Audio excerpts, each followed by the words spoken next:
Okay, I have 9:15, so we will call the September meeting of the Kansas State Board of Nursing to order. We have a quorum. There are at least 6 members present. We have over that, which is great. So thank you all for being here this morning. And our review of on-site packet, which I did not find one. I don't believe we have one, so nothing there. Any additions or revisions to the board agenda? Not hearing any, we will have the agenda as it is. So we do have several announcements this morning. I'd like to start by sharing a few words, and I don't know if you all took time to turn the TV on and watch any news this morning, but as we mark the 23rd year since the tragic events of September 11th, 2001, I'd like to pause for a moment and remember the lives lost and honor the incredible bravery of those who responded that day. The emergency service heroes, firefighters, police officers, paramedics, nurses, and countless others demonstrated selflessness and courage in the face of an unimaginable danger. Their actions remind us the profound impact that service, sacrifice, and unity can have in our communities. And let us take this moment to reflect on the legacy and commit to ourselves to fostering the spirit of resilience and compassion that continues to inspire all of us.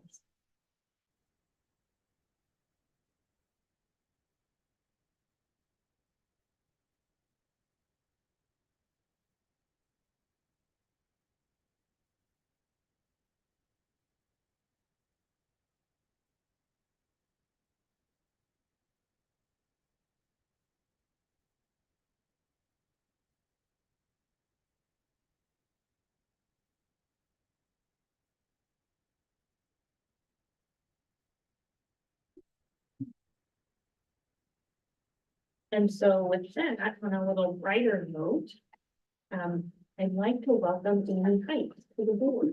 So this is her first meeting of the board of directors. Amy's been with us for 4 years, is what she shared with me yesterday, as an education committee member, and has done a phenomenal job helping to support that team. So we are very pleased that she will be joining us on the full board. And so with that, I'd like to go through our induction process.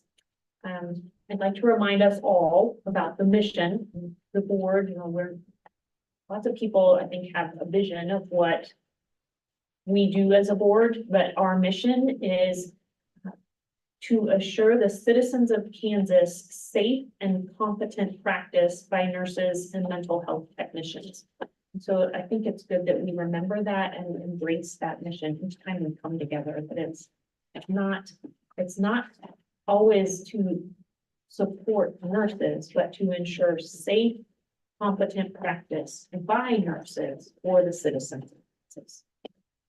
Our agency philosophy is that the Board of Nursing will act in accordance with the highest standards of ethics, accountability, efficiency, and openness. The board subscribes to the idea that safe nursing care is a public trust. We approach our activities with a deep sense of purpose and responsibility, and the public and regulated community alike can be assured of a balanced and sensible approach to regulation. That's our agency philosophy. And then our core values are that we value trustworthiness in each individual. We believe we can be depended upon to act with integrity, honesty, sincerity, and fairness. We value respect for each person, recognizing that we all have an important role to play in achieving our organizational goals. We value continuous learning, which enhances individual and organizational growth. And we value competence in all board and staff, knowing that quality leadership, support, and service require knowledge, skills, and accountability. We value open and effective communication through the ongoing interchange of ideas and information. We value collaboration in our work processes and decision-making, recognizing when we involve others affected by decisions, we strengthen the decision. And with that, Amy, I might ask that you join me up here at the front for the oath. We are all required to sign the oath and return that oath back to the governor. But I think it's important that we recognize this oath and reflect on it. We've all taken it around this table. And it's a good opportunity when we bring in a new board member that we reflect on that oath that we've all committed to, and then also give you that chance to publicly join our group. So I will ask that you raise your right hand and repeat after me. I, Amy Height, do solemnly swear that I will support the Constitution of the United States that I will support the Constitution of the United States and the Constitution of the State of Kansas, and the Constitution of the State of Kansas, and faithfully discharge the duties of my office. and faithfully discharge the duties of my office. So help me God. So help me God. So let it be known that Amy Heights, our new board member, has fulfilled the oath of office and commitment to this important service that she has graciously volunteered to do.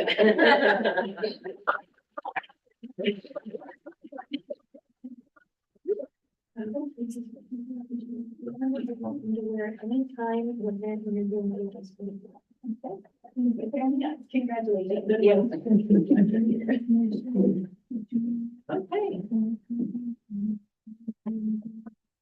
I would also like to remind people, we had some feedback yesterday. We have a little smaller group in the audience, so it may not be quite as much of an issue, but yesterday there was trouble hearing for our audience members. So if you're speaking, try to speak up and enunciate, talk loudly, and I'm talking to myself, I think, as much as others, so try not to mumble. I'm guilty of that once in a while, so. I'll try to make sure everybody can hear us. Any other announcements? I think that covers it, so it's okay. Let's look at our minutes from June. They should start on page 4, I believe.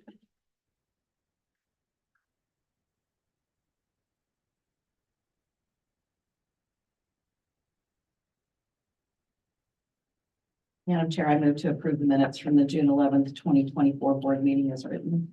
Thank you, Brenda. We have a motion. Is there a second? I second. Terry, any discussion?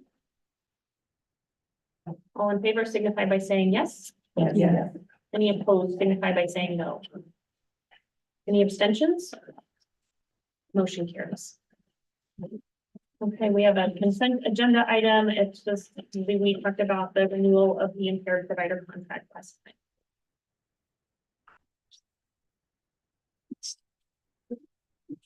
So we would take a motion anytime the board's ready. Madam Chair. I move to approve the minutes from the June 11th, 2024 board meeting as written. So that was, we just did that one. That was the. Oh, the consent minutes. agenda, thank you. I apologize. I move to approve consent item agenda, which included renewal of impaired provider contract. We have a motion. Is there a second? Oh, second, or Beza. Ms. Melissa, any discussion? All in favor signify by saying yes. Yes. Any opposed signify by saying no. Any abstentions? Motion carries. Okay, we are down to our executive administrator. Okay, you should have this in available for you. I always start out with NCSBN meetings, not that those are the only meetings, but you know, those I know far enough ahead usually. We just did the annual meeting for both the NLC and NCSBN, the end of August in Chicago. And congratulations to Adrian. The board of directors appointed him to the Leadership Succession Committee, which is a very good thing. So we're happy. Is that 2 years? Yeah, 2 years. 2-year term. Okay, great. You know, I thought there were some very good topics at annual meeting. Unfortunately, I'm probably not ready to report back to them yet, that maybe in December, but I thought there were some good ones. Tomorrow's the NCLEX conference, and that's virtual. And then we have some other professional development coming up for the staff.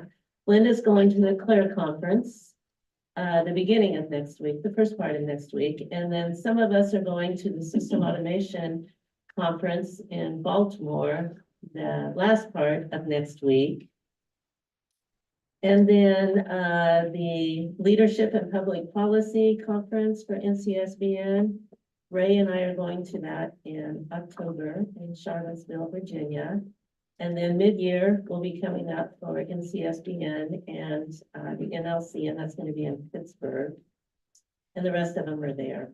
Sure, want the dates or something. Board member terms, I always have this down there. I see there's a little typo in Amy's, 6/30/2028 has a question mark for some reason. It should not be there, I apologize. But I always put that there just so that you know. Regulation revisions, we have some regulations. We have probably several regulations going through the process right now. The one that has to do with the refresher course, the 60-3-114 has been all the way through the approval process. It should be published in the Kansas Register today, the public notice. There's going to be a public hearing on November 15th. So then there's a 60-day comment period between when it's published and that particular date for anybody to send comments in. And then public hearing that we have on November 15th. My plan is to bring back all of those comments to you in December so that you can decide what you want to do with that regulation. So there might be an on-site packet in December that would have that. I'm not totally sure how fast we can turn it around. The APR and education regulations, you remember these have been worked on for a while. And they're going through the process. Unfortunately, you know, there was like 9 of them and we wanted to keep them together going through the process because it actually kind of makes more sense. However, going through the process, 4 of them got through the Department of Administration and the Attorney General's office. They got stamped as approved. 5 of them had just what I would consider very minor changes that were requested. So those were made and started back through the process, and they haven't made it through those 2 yet. And then what happens once they make it through those, I have to send the economic impact statement and the regulations to Division of Budget. They review them, they stamp them as approved, and then they go to the Secretary of State's office for the public hearing notice, and then we schedule the public hearing. And then I go present on any of these to the Joint Committee on Administrative Rules and Regs. So I'm just telling you all of this about the APR and regs because if you remember, these came out of our U.S. Department of Education approval application that was sent in last year that I went in front of the U.S. Department of Education, and they put us on conditional approval going forward. Now, please be aware that we're probably one of 4 boards of nursing in the nation that try to do this. So, but we've done it. I've been here for 14 years and they started it before I came here. So we've been doing this and we've never had any problems. However, last year, even though we have the same regulations and they have the same requirements, there was a different person looking at it. So they caught us on these regs and said that we didn't have everything in that we needed. So what they did with this conditional approval is by February, I have to submit a report to them saying that all of this has taken place. I'm telling you this because it may be a little tough to get some of this through by the 15th. I will do what I can, but I have no control over how these regs are put through some of these other departments. So I will do my best, but you have to realize for that to take place and go through by February, you would either have to look at them and approve them in December or have a special board meeting. And they're not going to be through all of this by December. There's no way. They're just not. So I will continue to go ahead on that as soon as they get back to me. I would hope they would be fine because I made all the changes that were requested. So I would think that would be okay, but we'll see.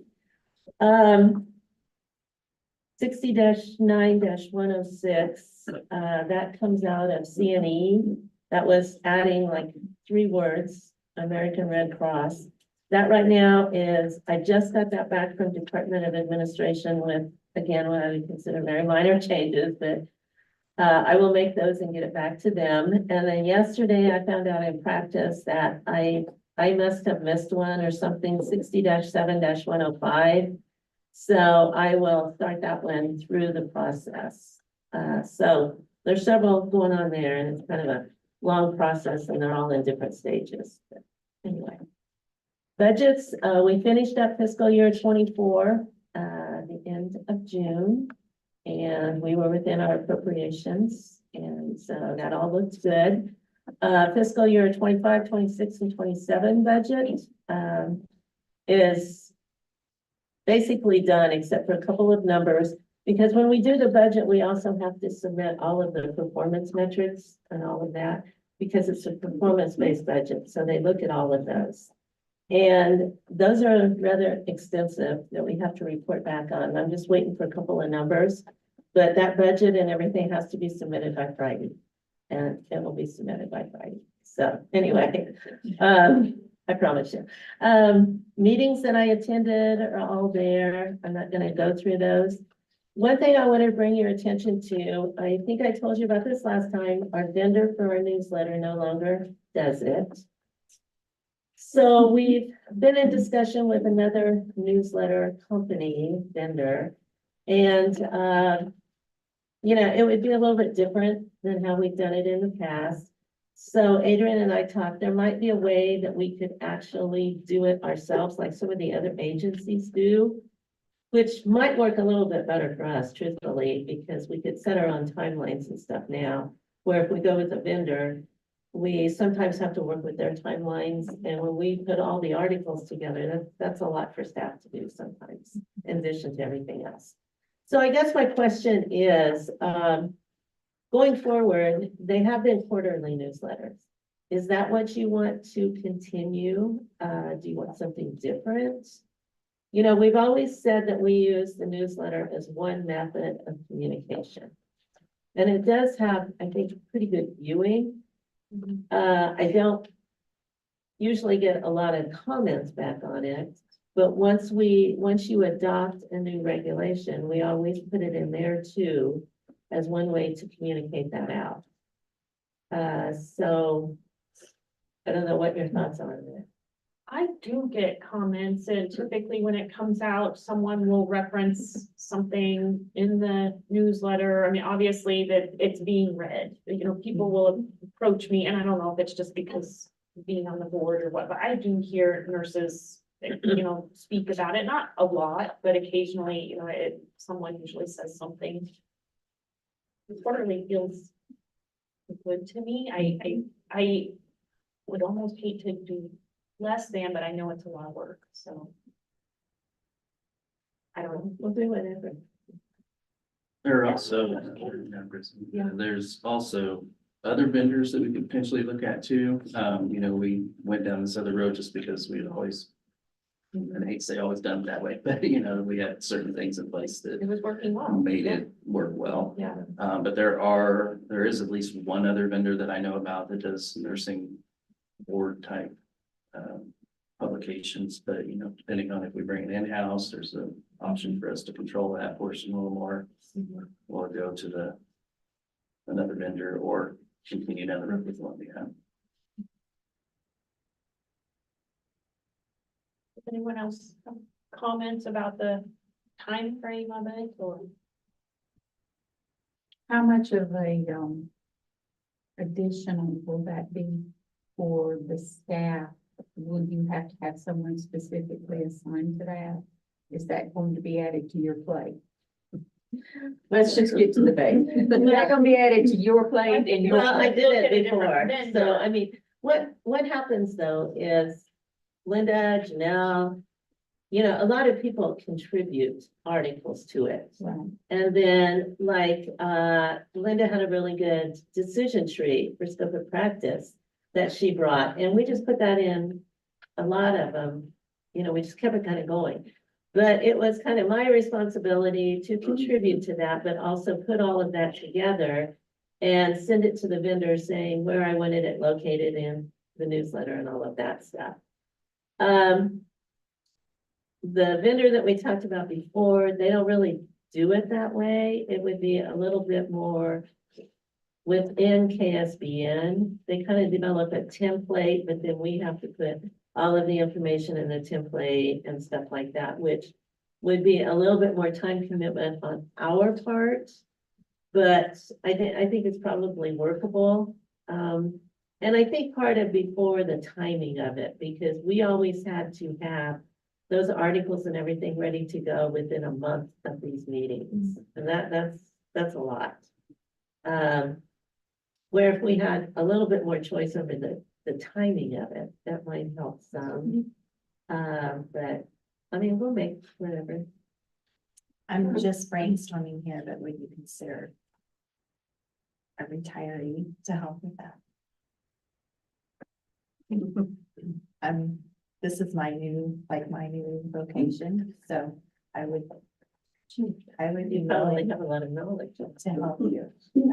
So how about we explore some options? And I think to Adri's point, let's focus on not making more work for staff, Exactly. but trying to find, maybe some options that would help support the piece. You know, I do think that scholarship component, I know they're two very different, talking about newsletter and scholarship, but the fact that our newsletter vendor paid for the scholarship previously, that's a really good thing we do, and I think, you know, that opportunity, it's very meaningful, I think, as the students join us that day and they receive that scholarship. I think that's a way that we can, you know, give back to nursing. So if there's a way to continue that, I would love to see options there as well. I don't know what that looks like, but. Some suggestions. One thing we could potentially do is survey the other boards of nursing or ask NCSBN if they have it to see how many do newsletters and what frequency, and potentially even our colleagues in other regulatory boards in Kansas to see what they do, because I know off the top of my head, a few of them that are doing certain ways. The model that this new vendor is going towards is not unlike a Google, where they're selling essentially advertisements. So then they tend to want more publication, because the more newsletters, the more clicks. And so the way that they want to pay us is not going to be, I mean, I'll let Charles or somebody speak, but it's not going to work out as easy as it had in the past. It probably wouldn't have scholarship. And so if we do our own advertisements, absolutely couldn't go in there. Or I should say, probably shouldn't go in there, which would, I don't know how that impacts employers and those sorts of things, but that's just not an option for us if we do it on our own. If we outsource it to either another one of those two vendors, potentially they could do that as a revenue, but Well, it might be, I think the question for NCSBN is beyond just a newsletter, or what is the board's communication process for, I mean, that's one tool that we use. A board may come back and say, well, we don't do any newsletters, but we do. And you know, whatever that might be. So I think it's broader than just a newsletter. And the question needs to be, how do boards communicate to the public the work that's being done? many of them are starting, I won't say the vendors, just sort of we're agnostic of that, but it's companies that do sort of push email type notifications, and a lot of them are going towards maybe small snippets, so more like, you know, almost like little memos than it is actual. MailChimp or something. Well, that was like when Carol did the updates during COVID. Those were very popular. Mhm. I mean, I know they were time consuming because you did them every month, but they were very popular. They were easy to see, and so people got a lot of information from that. So could we, I think that's a great idea, Rainey. There's lots of ideas, I think, here. Could we explore what that might look like? You know, the fact that we've done quarterly newsletters may not be the path forward if we have option A and B to consider, whatever that might be. And, you know, whether maybe it's a monthly, smaller, condensed that, you know, I don't know. And then we'll look at options for vendors as well, and what makes sense for communication throughout this. Question I had, I haven't gone on and tried to listen to our meetings after the fact, because I was here, but a lot of city governments and county governments, especially Unified Government and Johnson County government, are using tools for their meetings that make their meetings searchable, very searchable. So do we have those features? So if someone wanted to go in and just look for that one part of our meeting? Are they able to do that now? We use YouTube essentially is what we stream it to, which does have some capabilities of that. But we don't have like a centralized state video streaming service that I know of anyways. It's sort of, we kind of had to model it much like the legislature's doing. I do like that idea though, because it I didn't know would that's make it something we could do a on whole lot our own. easier. I wish there's a legislature would do that, honestly, so that I could search the meetings instead of have to sit and listen to them, but we do have some pretty refined AI stuff right now that they're getting ready to put a new AI policy in place, so you know, maybe some of that could potentially Make them happen. searchable. Because I think that's a great idea. I do. Madam President, another thing that it came up, because I knew about this too, is I had a discussion at a couple of our program administrator meetings, just to let them know about the scholarship, basically. And I think they're all very supportive of trying to continue that some way. So too, just to keep in touch with the councils, because if there's no way we can do it through the newsletter, there might be some other methods they could help support. They would like to see it still done through KSBN, but maybe help support those scholarships. So just another thought, if the newsletter piece doesn't work out, to continue that conversation. I think that's a great idea. I participate in other boards that, you know, and I don't want to. I think there's things we could explore. Other boards require a financial obligation to sit, and, you know, that may be something that we as a board want to contribute to. I don't know. I think there's lots of opportunities for us to explore, what that might look like. Okay, we will explore some options. I did, and this is kind of out of the strategic retreat, I did meet with the director of appointments, and just, we had a good conversation, and I shared, you know, the needs that we have identified in the board member. Again, we have nobody from Western Kansas now. And so she's very well aware of that, but of course, they can only work with the applications that they get. However, in one of the committee meetings yesterday, it was brought up that one person might know two people in Western Kansas that might be candidates for the public. They can see that we have the public members, so I gave them the information about how to do it, because again, we don't have anything to do with the application process other than saying, this is where they need to go on the governor's website and stuff like that. So maybe something, will open up, hopefully. Let's keep our fingers crossed on that one. My projects are all there. I'm still covering C&E, so I just put those there. One thing that I wanted to bring your attention to, the last bullet, is I kind of talked to Adrian about this. It seems like our staff reports are kind of like all over the place. And I've had some of the other ones say, you know, exactly what information do they want? And I think that's a really good point, because I'm not sure if each of us are giving you the information that you feel like you need.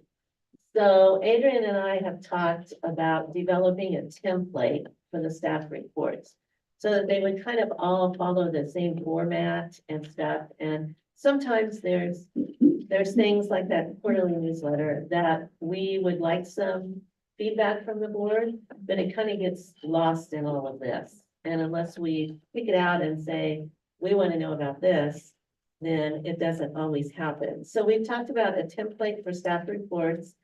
And then we do have professional development opportunities for our staff. And oftentimes we'll send a staff to something, but we don't really hear back really good about everything that they learned from that. And what can we gain from that? So we're also going to put together a template for a follow-up report that would be completed by any staff member who goes to a professional development. So they can come back and they make sure and share with just maybe more than their division, maybe the whole agency and the board, if there's something to do with the board.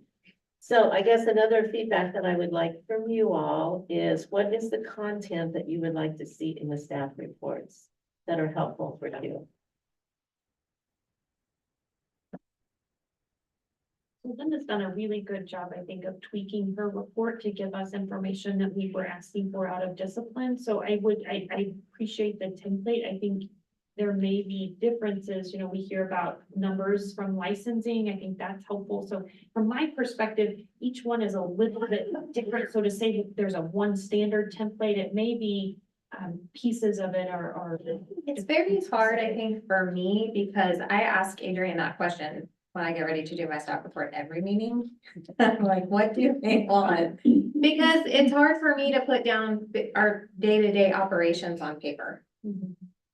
I mean, I can give you numbers, but it's just very hard to put down our basic operations. So, yeah, I'm one that I ask that every question on every board meeting. I'm like, what do they want? I will say for, and I think everybody needs to speak up here. I will say for numbers is what I look for from you, and then barriers. So we've talked about the spouses of the military folks and that going to a free process. And you shared last time about, you know, your vision of implementing that and some of the roadblocks that you were anticipating and ways to get around that. So what's those big topics that are impacting? And then are you seeing a lot of international nurses that are having trouble with CGFNS, or, you know, those kinds of things are important for us to know. And there may not be any, and that's fine if all you share is numbers, because you know, things are smooth sailing, you know, that quarter or whatever that is, but that's kind of what I look for. And that's what I think as well. Definitely those big changes that happen from board meeting to board meeting, or something in our process, or, you know, something that deals with that. So yes, I'm kind of on that same page. So if you guys are okay with that. And my preference is that since we're a governing board, that we're getting the governance kind of issues on the reports.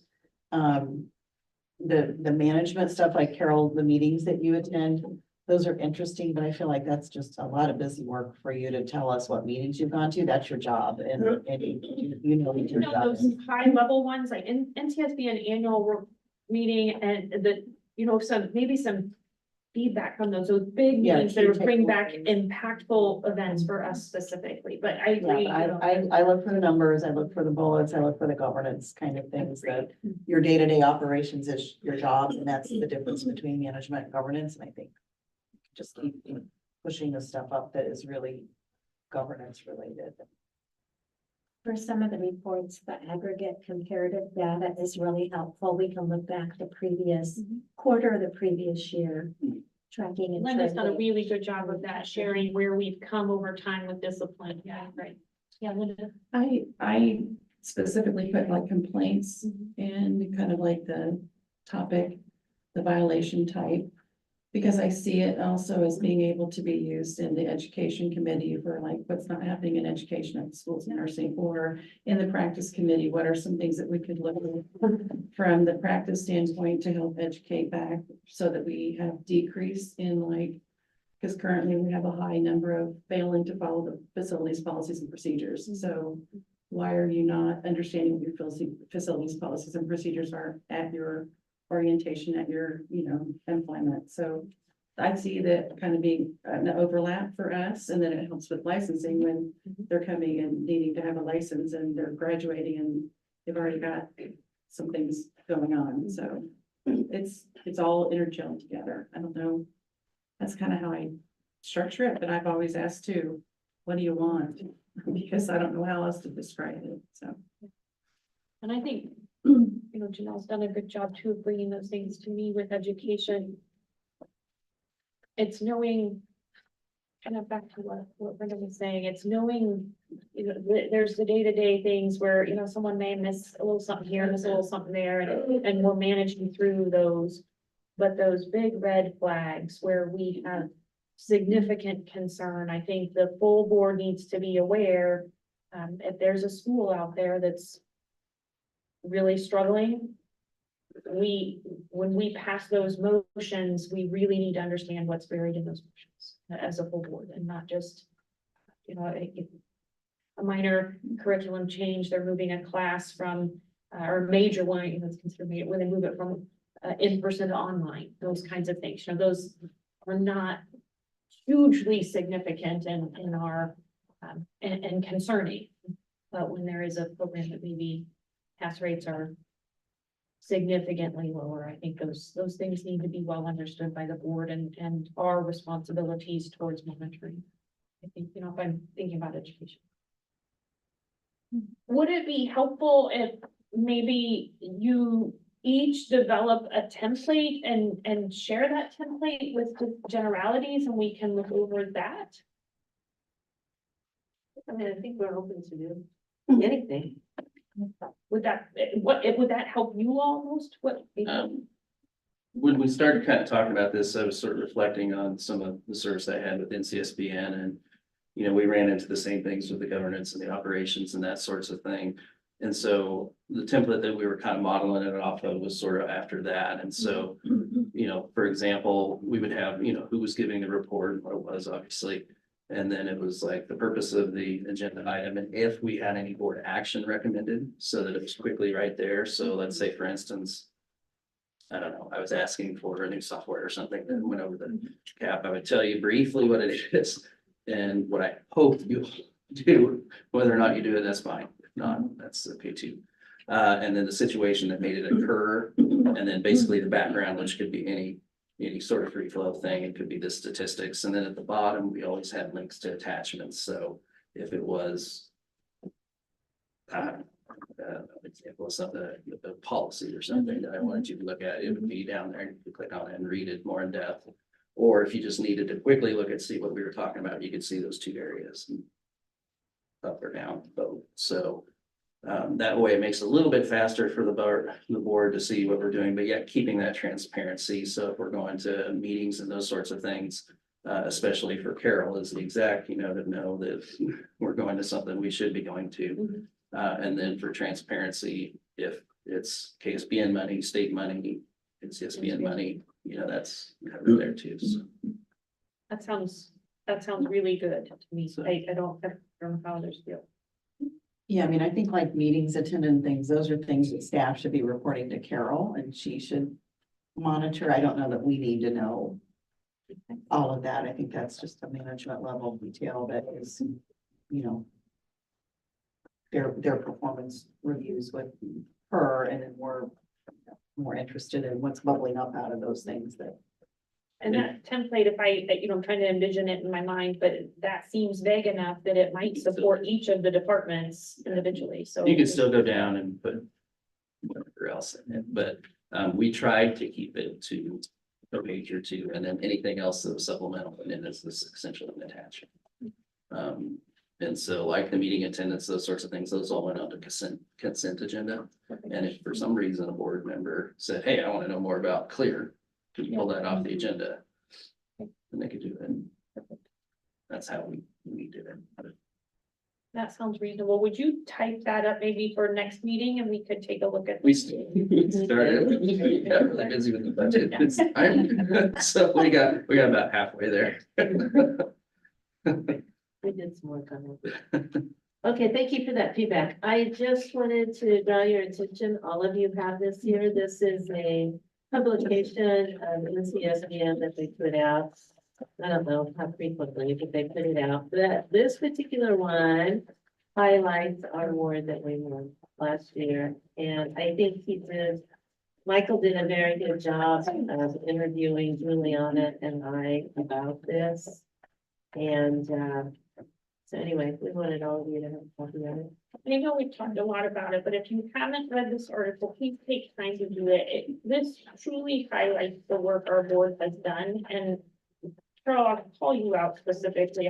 All of staff do a great job, but we are truly blessed to have you as our executive director, and the time and effort and understanding that Carol has across the street at National Council is, we have one of the best presidents, or executive directors, sorry.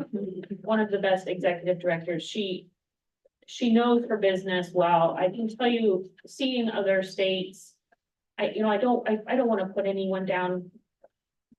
There's a lot of turnover in respective states out there at that level.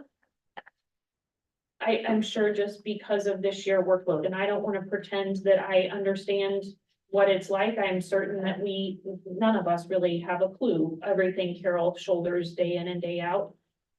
But we have one of the best, and she does a great job of understanding the business. This is not just a social event for her. She's not out going to parties and I'll admit there might be a little bit of that in some other states, but Carol is very, very well embedded in the work that happens, and we are blessed to have you. Thank you.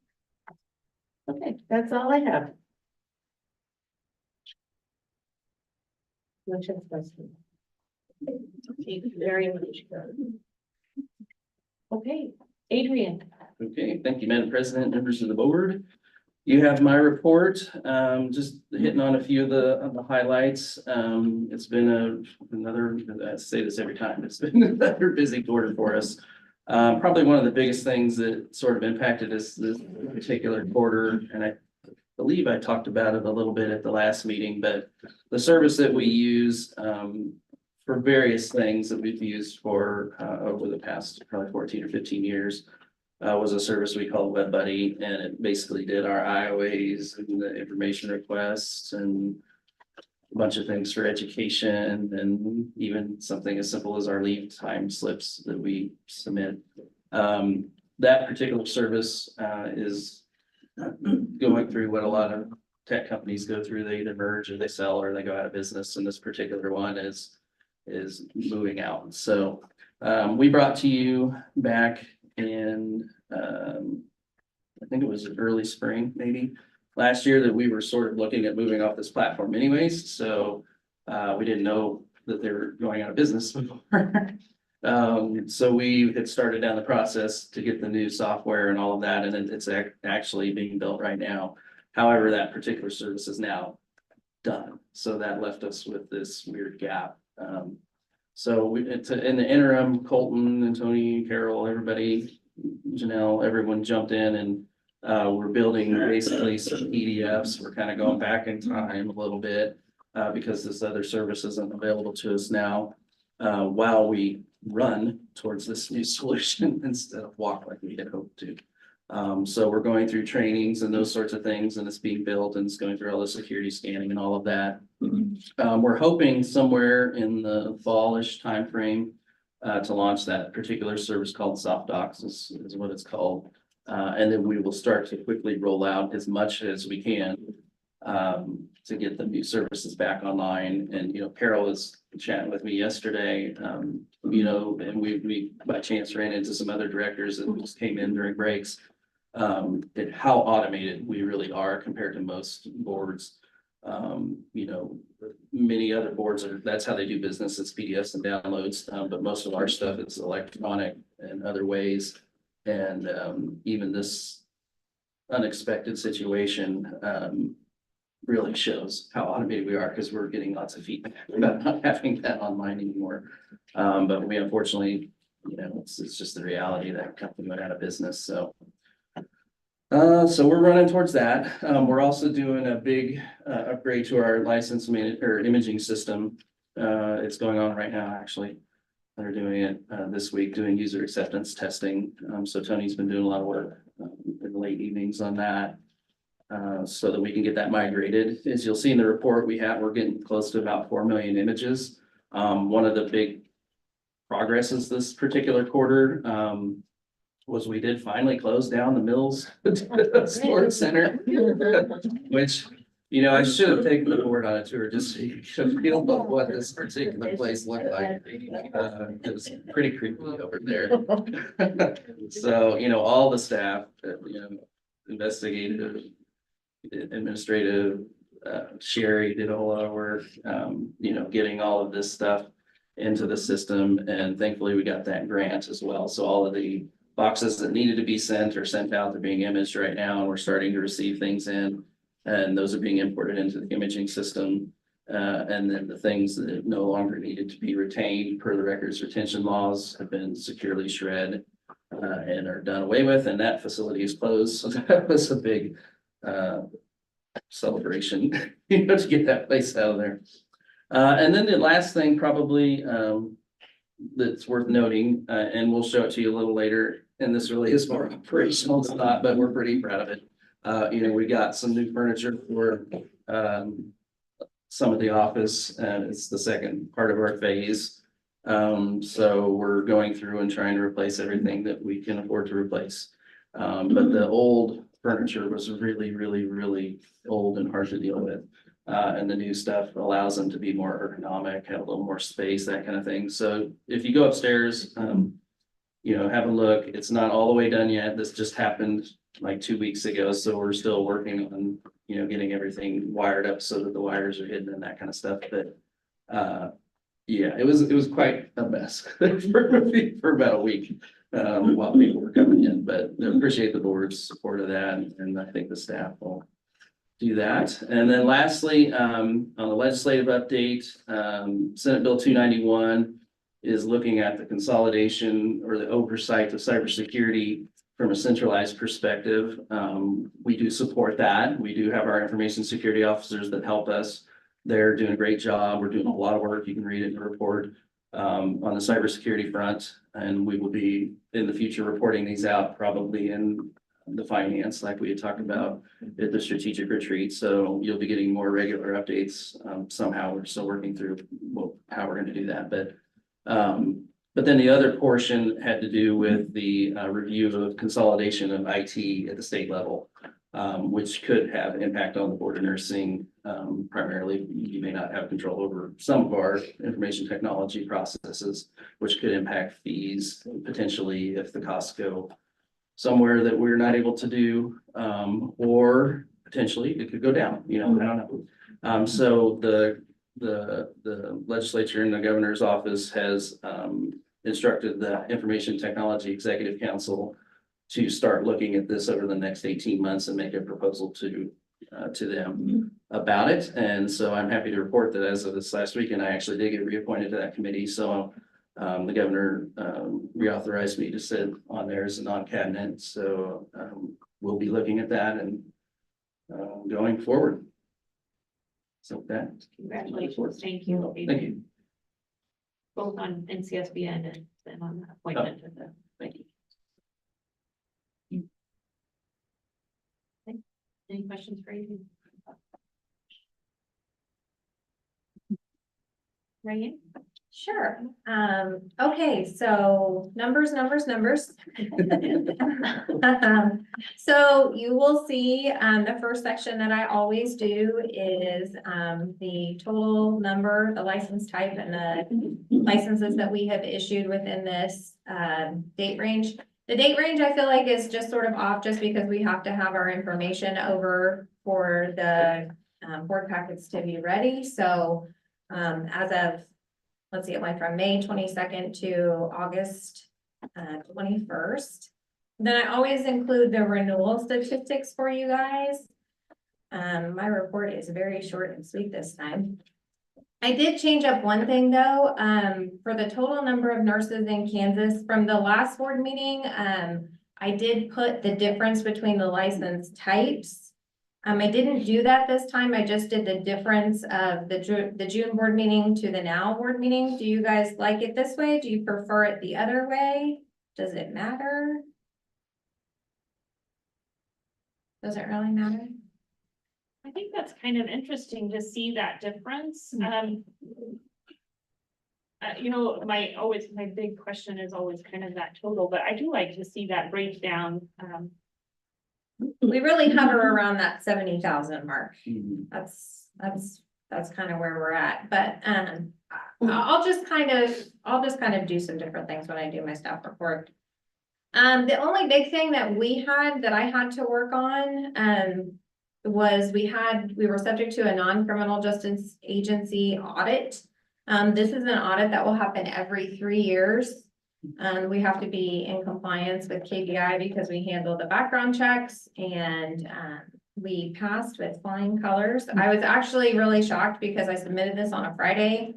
And I got our answer back on Monday that we had passed and we were in compliance. So I was very stressed about that. And then 24 hours later, they were like, "You're good to go." And I was like, "Oh, great." So one less thing to worry about for that.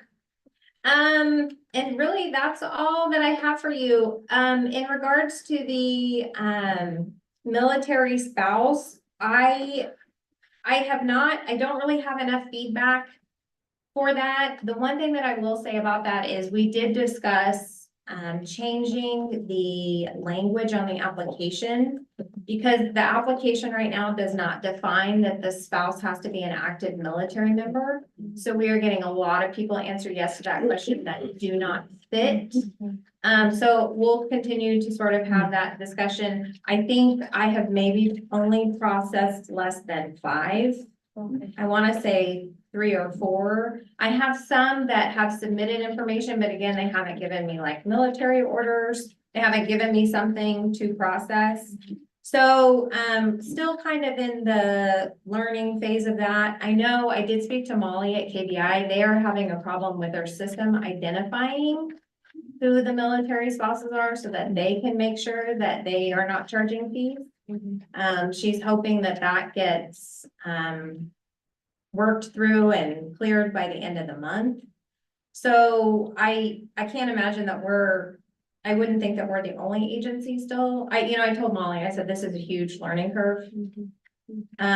So maybe hopefully I will have a little bit more feedback for that in December, because, that was a huge change. And then as far as the fingerprint fee changing that I told you guys about, I feel like that's going smoothly now. But that was effective July 1st as well. So hopefully we're getting that information out there. We had program administrator meeting the other day and all of them were aware of that. So, and I've kept everything on the website. I told them, I was like, can we not take that down yet? So, other than that, we are just still going. Great job. About quality, not quantity. So. Yes. I had a quick ask. Sure. As you're doing the military licensing, are you able to put like notes as to why there is a delay in licensing issuing? So I would, after I would process the application, unfortunately, right now, with the way that I have to process it, I have to put it in and then I have to waive it. And I put on the application on the paper form, since they have to mail everything into us, that it would not be processed until we received all of their documentation. So Okay. that I know that everything, the fees have to be waived and why. Okay.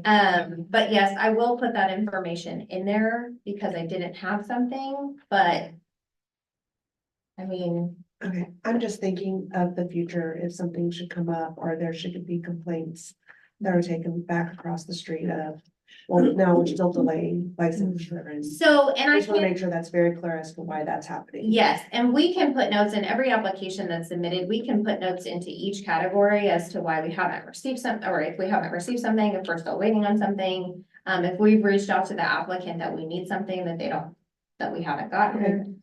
So we can document all of that. However, the one bad thing about that is once the license is issued, you have to dig for those. Okay, So, and I was talking to Adrian about this too, because, Molly, because of the fact at KPI that their systems were, not recognizing it, she asked us to let them know which ones we had sent over.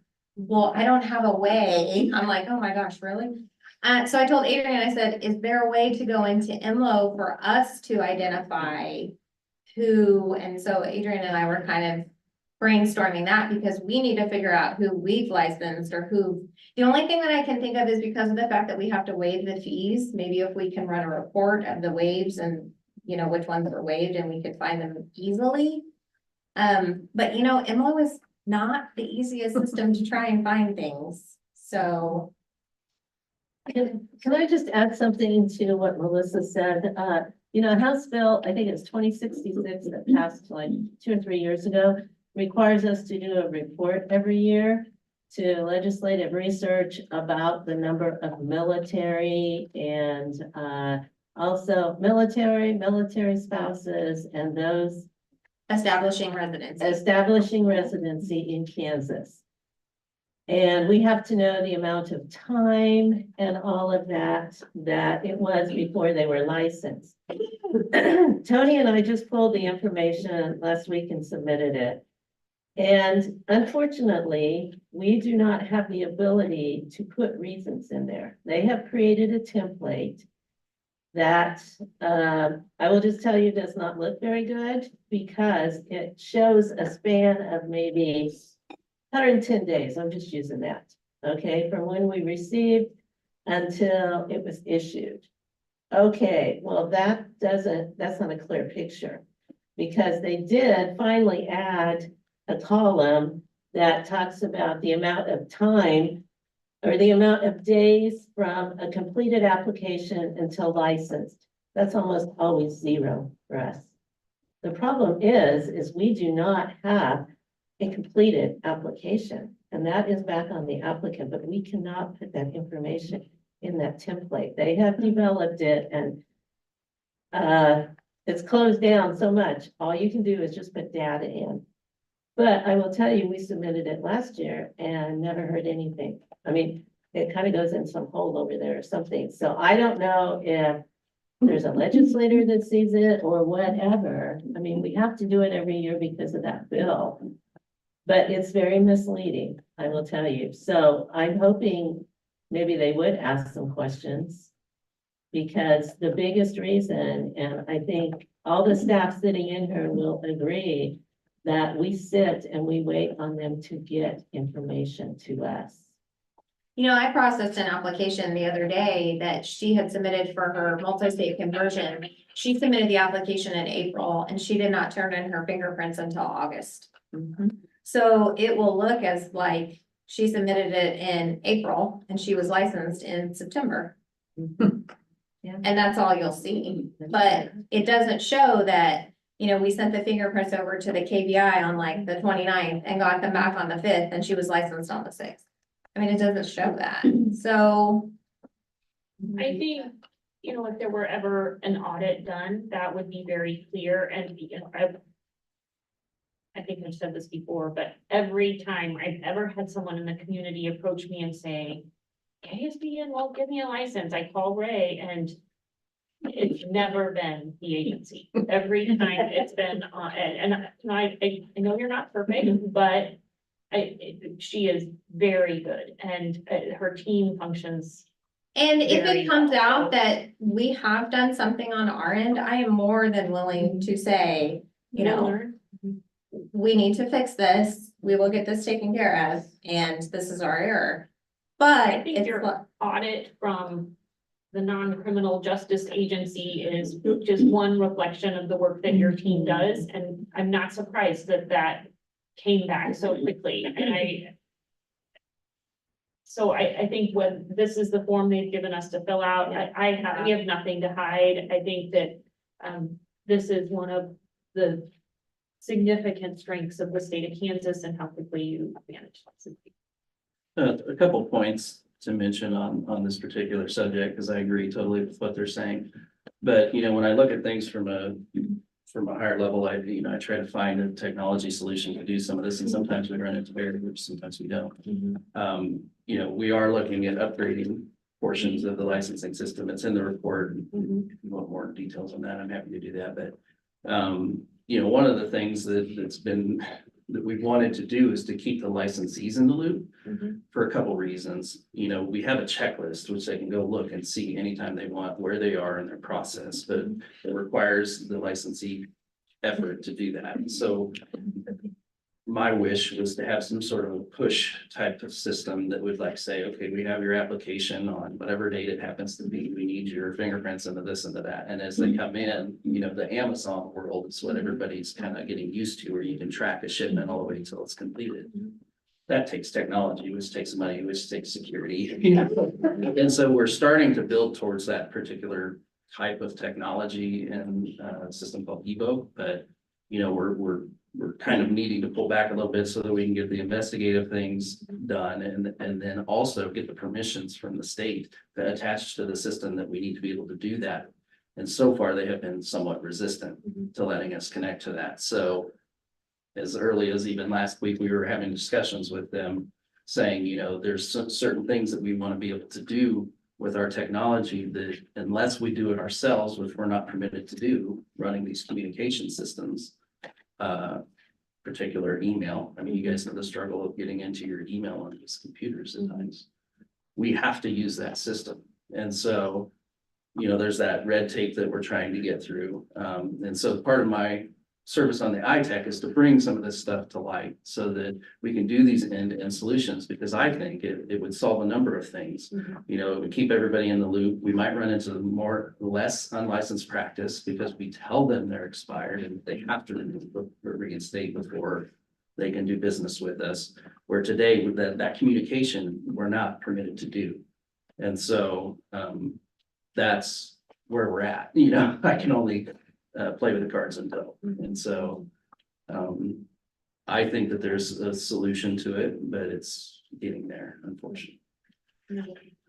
I had a question on the military spouses. How is this impacting their ability to work while they wait?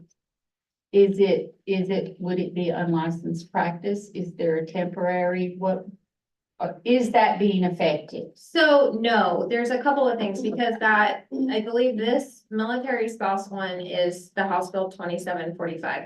But the House Bill 2260 is still in play that we have to get them a temporary if within 15 days, I believe, if they have submitted the completed application, which includes the fingerprints. So they have to get their fingerprints in. But 9 times out of 10, they're coming from another state, so they already have their multi-state, so they can start work right away. So it's just the process of, and if they have their single state, and not only that, but if they're just working at a federal facility, they can work on any license. So. And I think those are important factors for us to understand that a complete is important. Our mission is to protect the citizens of Kansas with safe, and that's a component of ensuring that we have safe nurses. So I think, you know, that's where remembering that statement and what guides our processes. And one more comment, and then I'll be quiet. You know, Carol and I had been talking, because we're looking at the annual report and the strategic plan. The newsletter vendor did those for us, so now we're at another thing. We need to figure out a way for that, so we're trying to get some communications with the state, but potentially reporting out some of this stuff. So, you know, we put the statistics and those sorts of things, but we talked about maybe we do need to have a special section that says military spouse, military issued, and we have this many that took X amount of time to get us, you know, not, obviously not every individual, because that would be, but in aggregate, you know, we wait for fingerprints or whatever, a certain amount of time frame. That way it gives us a little bit of why instead of putting it back on Ray and her team who are incredibly fast. So. And I think it's really important that we all understand this. Melissa does a great job of taking this information and speaking to it across the street when that opportunity presents. Brenda, I know you've got a lot of relationships over there. So I think it's important that we as board know this and can speak to it and help support as well. That's all I have for you. Well, very nice report. Thank you. Linda. Wanna go next? Sure. So, thank you, Madam President, members of the board. In your packet under staff report, you have a practice specialist report for September. Tables, more tables. The first table shows the case statistics by year, and we continue to open and close cases. And they still run around 2,000 a year. So we are processing complaints currently we're averaging about 15 per week that come in the door. Still running around 25% are sworn. I'm seeing a little bit more sworn lately. Don't know why. Still, like I said before, fail to follow policies and procedures still seems to be an educational topic that we can probably hone in on. But the violations in general that are alleged are consistent with even like the previous year in 2030. So the KNAPP statistical summary for the fiscal year, their enrollment has dropped to about 109 total. They got, I think, just under 100. They have seen a significant drop over the last 3 years, kind of with COVID, everything happening. And then now that they're saying we're doing those educational programs back to the community and back to nurse leadership, we're starting to see an increase there that they're being referred. I actually even had a student ask So that was interesting. So, that they are at least taking ownership and responsibility to help protect the public, which is what they're supposed to do. It still shows, you know, I mentioned this in the investigative committee, it still shows, you know, the RNs and they're employed mostly in Kansas, but I wanted to draw the attention to, those who successfully completed the program in the past fiscal year was 22. We always look at the nurses who are, non-compliant or, relapsing and, you know, failing KNAP, but we need to give credit for those nurses who have stuck it out and who have like rehabilitated because they've regained the trust of their employer, the patient, KSBN, and they've hopefully got, you know, a new lease on life and are able to understand that they have a process and a situation that they have to be mindful of in any type of trigger. So I'm encouraged that we have had 22 successfully complete. Addiction is hard to overcome. So I just want to draw your attention to that. I have a quick question. Is there anything that we do as a board? That we Like, do as a board. so for the people who graduated or completed the program? They get a letter from KNAP that Okay. just says they've successfully completed. That's been a thought before, but Some of We them are don't do anything. confidential and they Okay. don't want anyone to know. And so you know, that would be, you know, I would love to have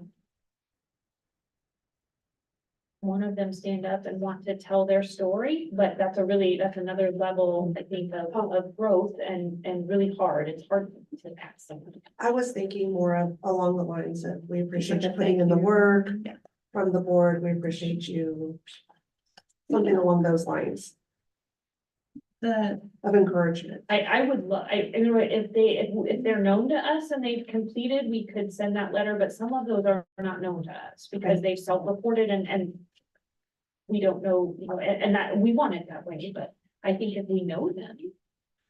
about 80% are known up front. And of the 20% that are self-referring, if they get a warning letter of non-compliance, then they become known to the board. And of those 20%, probably only about 4% make it through without ever becoming known to the board. So we wouldn't know, but we do know 95-96% of the licensees who are enrolled. It is possible to send a letter of encouragement. I do get calls and emails because I get them when they're in the first 1 to 2 years of trying to change behavior. They're not happy to try to change behavior, but I also do get calls and emails from them when they've successfully completed. And they are just like, thank you for sticking with me. Thank you for, you know, encouraging me even when I didn't want to be encouraged. So, I mean, they do that, and they've done that now lately with KNAP also. Some of them are reporting back. So if some states have like an aftercare program or something like that, so like somebody who has successfully completed can opt to do something of that nature and help be that champion internally to another nurse to nurse type thing to say, you can't get through this. That's a really I good idea. That's something, you know, in the future, perhaps to work with KNAP on and see, but Linda, do we have any mechanism to go to these folks that have completed, and independently ask what their experience was with KNAP? We rely on KNAP to. we could do a help us. survey with the letter and see if they would respond. I think we need to be getting Mhm. some feedback, so we know what works, so if we need to modify or change contracts, or, you know, we talked about the time amount, you know, what's the right amount of time to be in, Right. you know, I would really like to hear, especially from those that are successful, what was helpful about the program and what could be. We could develop a survey or something and kind of like bring it back, maybe and see kind of what we can do.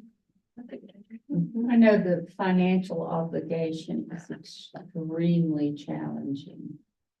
And I don't know of any way that they could get assistance with that. I know it wouldn't come from the board, but you know, if there was a way that they could obtain some assistance in that, it would be amazing. Because of course the fees are legitimate fees. It's just, that's what we hear. I can't afford. I appreciate that, Adri. I don't know, you know, and I hate to play the devil's advocate. I think, you know, as an employer, I've worked with several that have gone through the programs, some successful and some not. And I think that's one of the components is being able to prioritize your life and your finances to support the rehabilitation. So I don't know what the right, what the right amount is, and it's not that we don't want to help them. I would be curious to hear what KNAP would say. What do they see as far as statistics? They're Because pretty blunt in their assessment when we've talked about how much money addiction costs. And That's true. what's being spent to maintain the addiction. And so I think but I appreciate exactly what Audrey's saying. We have a lot of people who just at that time are not able to afford certain fees or assessments and especially if they've been suspended from practice, then they don't have their income any longer. And it worries me, the decline in the number of participants, because as an employer, I can tell you the issue hasn't declined at the bedside. So that's really concerning. I think it was mentioned in, I don't know if KNET mentioned it or we mentioned it in investigative committee, there are certain employers who, they have certain policies in place that, you test positive for, UDS, random drug screen, you're terminated. And sometimes, HR and risk management are in conflict, you're terminated without reporting and, and then the risk manager's like, we got to report or you have certain types of facilities that are hurting for workforce who may just turn a blind eye and just, we need to keep this nurse. I've had some, smaller hospitals, rural health centers, things like that, call and ask what can they do because they want to keep the nurse. So I'll talk them through how we can partner with KNAP, with them, with board, and they can then be monitored. And if they're monitored, somebody's watching. So, and they've been able and willing to do that route, but I don't think that's well known. Trying to get out there and get into those employers and talk to them and educate them on what is available has been very well received. We went to the CARPA meeting in August and the impaired health care provider educational committee with Dwayne and Troy, the pharmacist from KU, presented. And afterwards, all three of us had lines to talk to people that had questions, and there were 113 representatives from the risk manager. So it was a very good turnout, very good, well received. This is very timely. They need to hear that information more. So I think it's a process that's been started. Hopefully we'll see it improve and increase. Trying to get into the long-term care community would be the next step, I think, because they're the ones who have workforce issues, but how can we partner to be able to keep, workforce where they need to be, as well as safe for those residents and patients.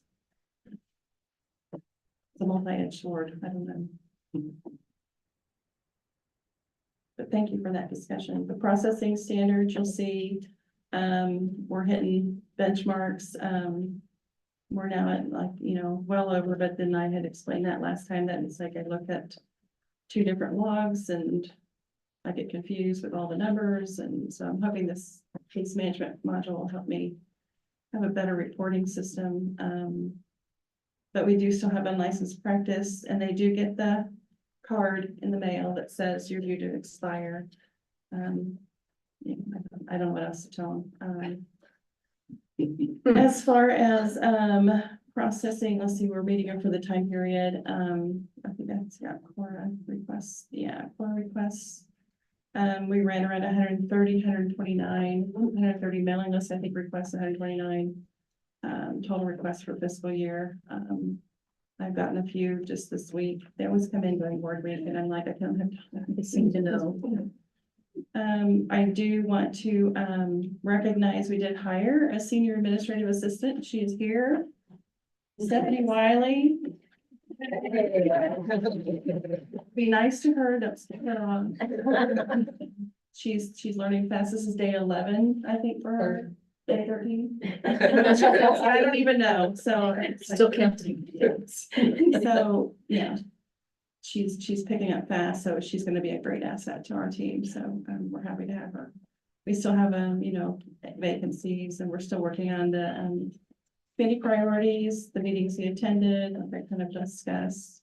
And at the last page, I was asked to put together pros and cons of what we kind of have discussed with meeting, including a virtual meeting in between board meetings, for the investigative committee, so that's on your page for your review. But that's my review. Thank you, Linda. Any questions? We do appreciate the statistics you show us. Thank you. Can I say that one of the things that I think, our board needs to be having more conversation or thinking about strategically is our role in receiving complaints about midwife practice. In the differences in the types of midwifery certifications, licenses, and that kind of thing. We've had a lot of cases come before the investigative committee now that are very complex, and we're not even certain if they should be coming to our board or not in some cases. So I think it's an emerging issue that is going to need some help across the street. Not going away. That may be something that we want to put on our agenda for next meeting. Maybe we can get some information about that. So, I have some, because I know what they're talking about. We can pull those links, and I thought about even including it into the practice committee, their input. Yeah, do that. Put it.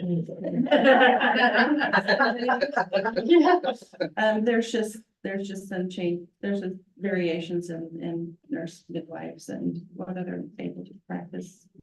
No, I would say the investigators have done a fantastic job trying to help us in learning. We're all learning, and the investigators have done a really outstanding job trying to ferret out what they can, where they can, and educate us. So I give them some. And on the legal side.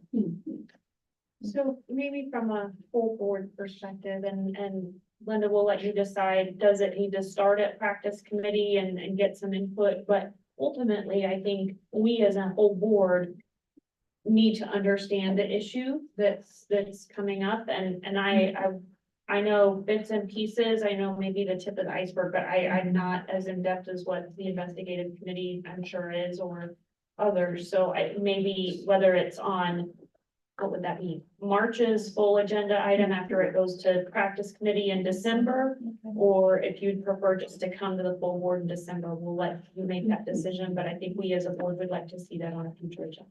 Yeah, I think from a very basic level, if we receive complaints that are clearly not within our purview based on which type of practice it is, what do we do with those? Do we refer them to another entity, or do they just go into the ether? And Like a decision tree, because what our committee is seeing, the broader issue, it's RNs that become certified professional midwives.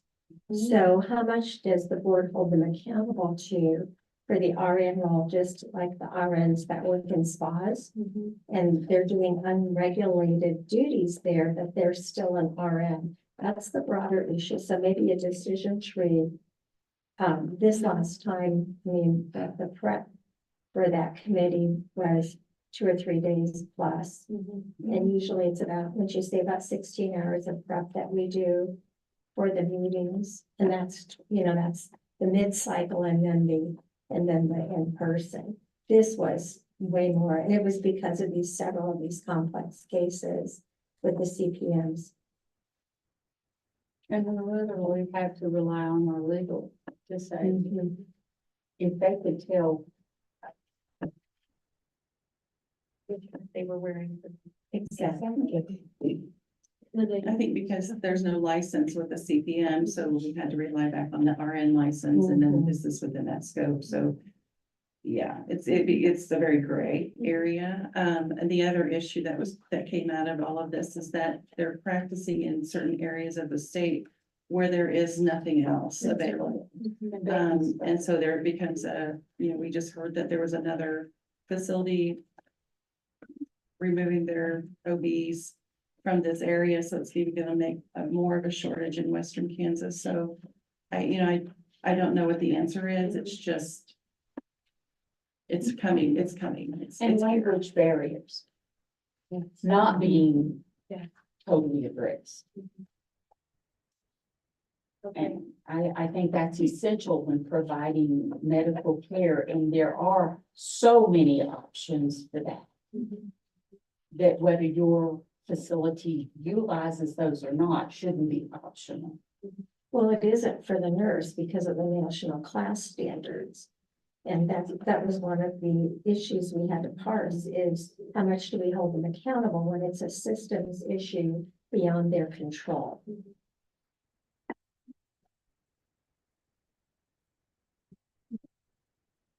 I think those are really good points. I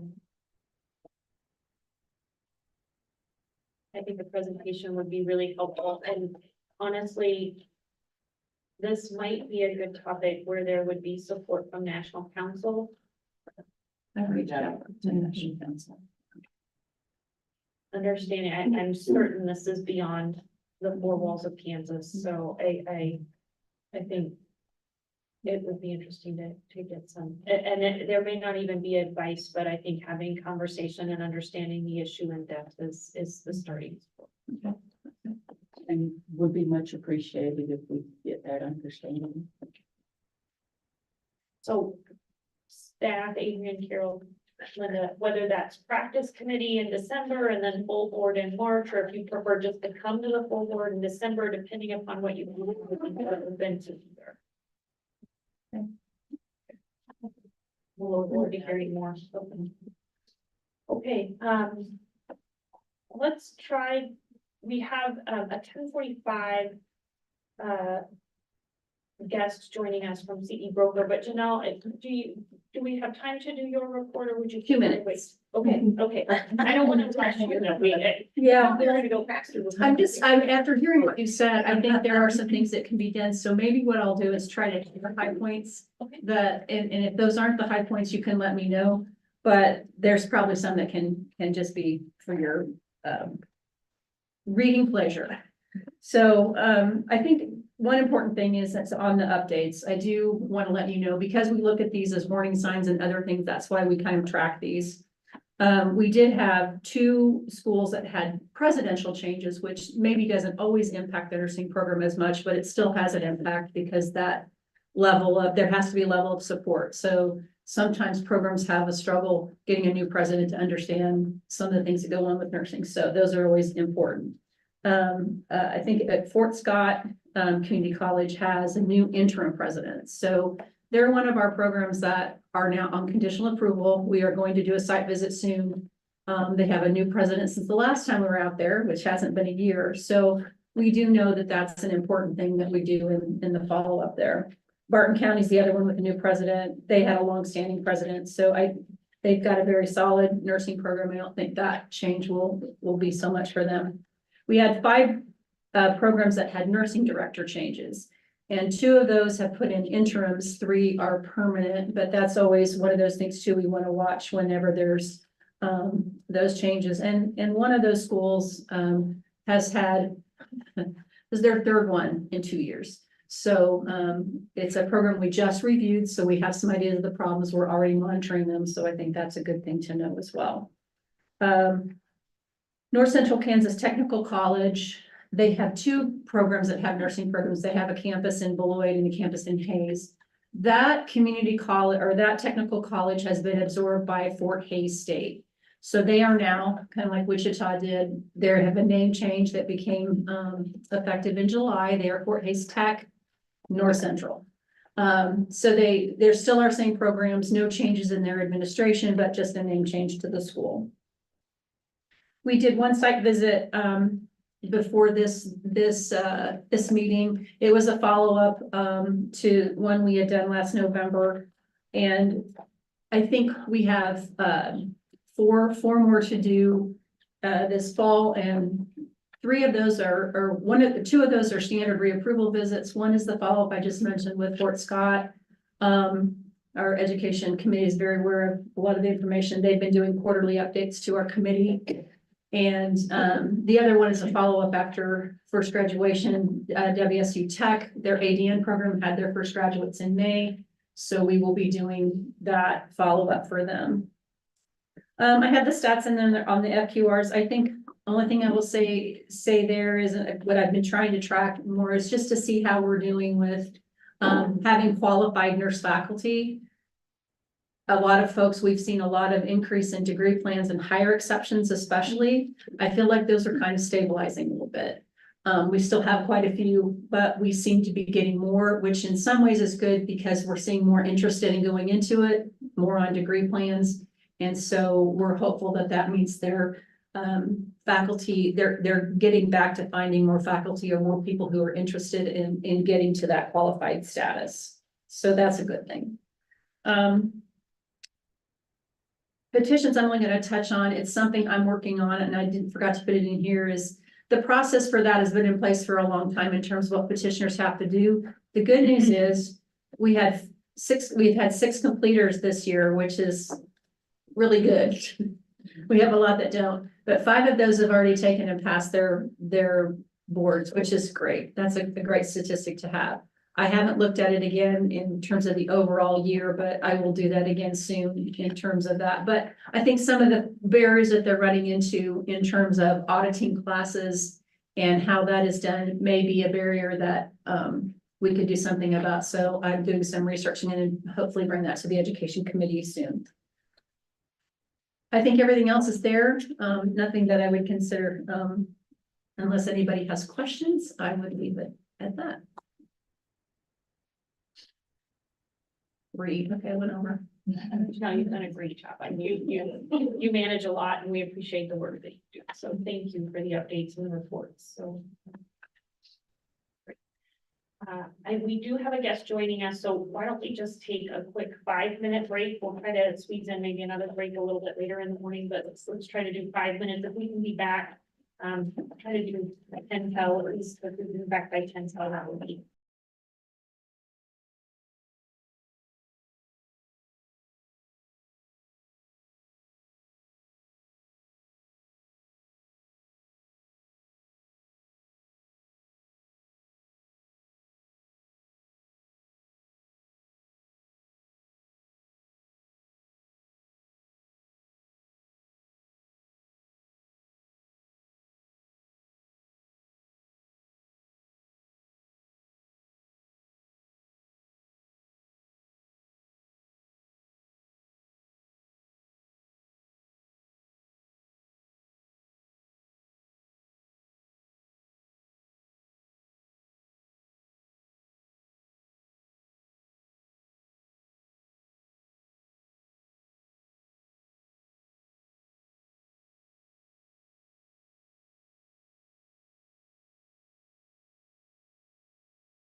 Can you hear us, Jason? Just doing a mic check first. I certainly can. Can you hear me? Okay, all right, we are back in session and welcome, Jason. We'll let you talk to us about CE Broker. It's on page 14 of your packet. Excellent. I'm curious, Colton, is it possible to allow me to share my screen?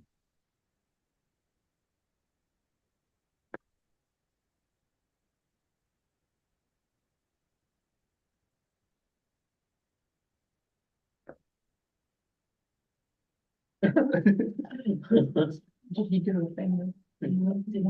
Like 1 minute.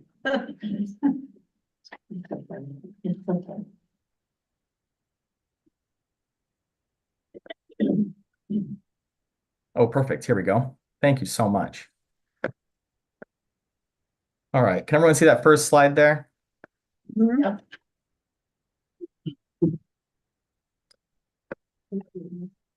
Perfect. Everyone good to go? Yes. Yes, I think so. Fantastic. I apologize. I woke up this morning to a power outage. So that was a fun start to my day. So if I seem flustered, we'll pretend it's not because of my nerves and it's because of that instead. But Madam President, members of the board, staff, I'm excited to be with you today. My name is Jason Grubb, and of course, I'm with CE Broker as your engagement manager. Of course, CE Broker is the board's official continuing education tracking system. It's been approximately 1 year since the board launched with our platform, so it felt like an appropriate time to circle back with the board and just help ensure that you all understand why it is we're partnering together, the value that we provide, and just kind of generally update y'all on how things are going. I understand I've got about 15 minutes. I believe these are included in your board packets. You referenced it just a second ago, so feel free to follow along there or with me here. I have about a dozen slides or so to share with you, aimed at kind of just orienting y'all to our purpose, sharing some successes and some new features of our platform. And I'll try to save a little time at the end for a couple questions. I wanted to start here and just pause for a second to talk about our missions. I took the liberty of pulling some information from your website, and I know you referenced it just about 30 minutes or so ago, the board's mission, and kind of share it here alongside the CE Broker mission as well. But you know, of course, the Kansas State Board of Nursing's mission is believing in ensuring the citizens of Kansas safe and competent practice by nurses and mental health technicians. And similarly, CE Broker believes in empowering a safer workforce, removing unnecessary administrative burdens so professionals can stay focused on their most impactful work. And I think you'll find that in this context, our missions are fairly closely aligned, and I think it's no surprise why we've partnered together. Before I get too far into this, I just want to emphasize that it's certainly not lost on me how complex and demanding your work as a regulatory agency is. There's, as you well know, so much that goes into licensure management and protecting the public, and what you're doing is critical, and continuing education is just one small piece of all the challenges y'all face. But thankfully, that's kind of where we come in, and to the extent that we can alleviate some burden and make things easier for you, we certainly relish that opportunity. I want to ensure that everyone's kind of on the same page regarding our platform and exactly what it is that we do. And some of you may be new to the board. I understand that there were some appointments or maybe some recent reappointments this past summer, or just otherwise may not totally know. So I wanted to kind of just quickly orient you to the different stakeholders that are served by CE Broker.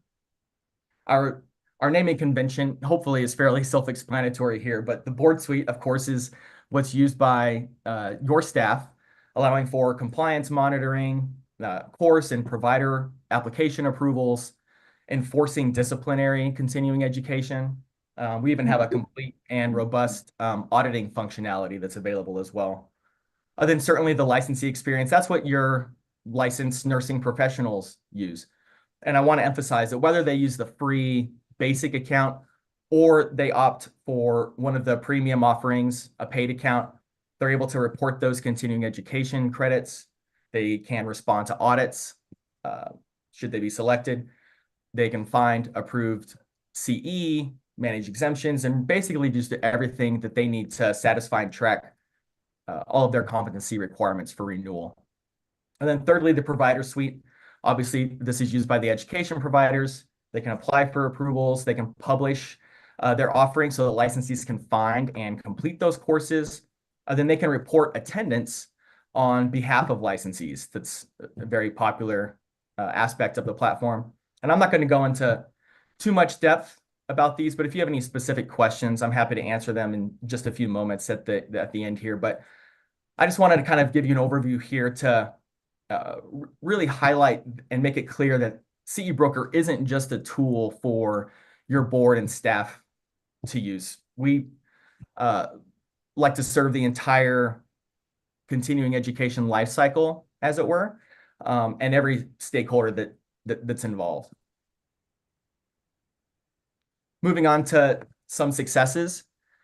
Given that you're a nursing board, I wanted to highlight for you the kind of cadre of peers with whom we also work. Of course, some of these are independent, autonomous agencies. Some are housed under an umbrella department.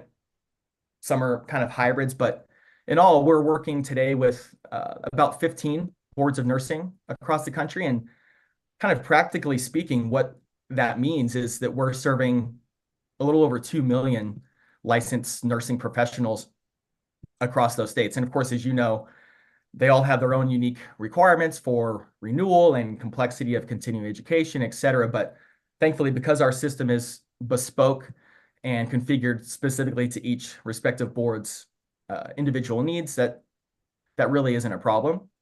And I just kind of highlight this here as a success because as we think about license portability and the NLC, et cetera, the more nursing boards that are using CE Broker, that means the more nursing professionals that can then use CE Broker. It's just easier for those licensees to juggle those varying requirements as they may straddle those jurisdictional lines. Because we have been around a while and we do work with so many agencies, we're very fortunate to see many successes across these different partnerships. We often publish case studies kind of demonstrating the ways agencies have benefited from using our platform. Oftentimes, those agencies can then leverage these in reporting to the legislature or the governor's office. They can share them, at national meetings amongst their peers, most recently, for example, at NCSBN, or otherwise just help further communicate ways that the board is streamlining their processes, managing resources, and protecting the public. One I'd like to dive into with you quickly is from New Mexico's Board of Nursing, not only because it's relevant as a nursing board, but also because this is hot off the press. We released this just a couple weeks ago. And if anyone would like the full case study, I can certainly send it to you, but just a few kind of high level takeaways that I wanted to surface here. One of the biggest issues they were facing was just general confusion amongst their licensees about their specific requirements and how they could ensure that they were in compliance. Y'all know as well as I that nurses, by and large, want to do the right thing, and their use of CE Broker has helped to alleviate any confusion or miscommunication around what is specifically required of nurses and what they need to do to meet those requirements.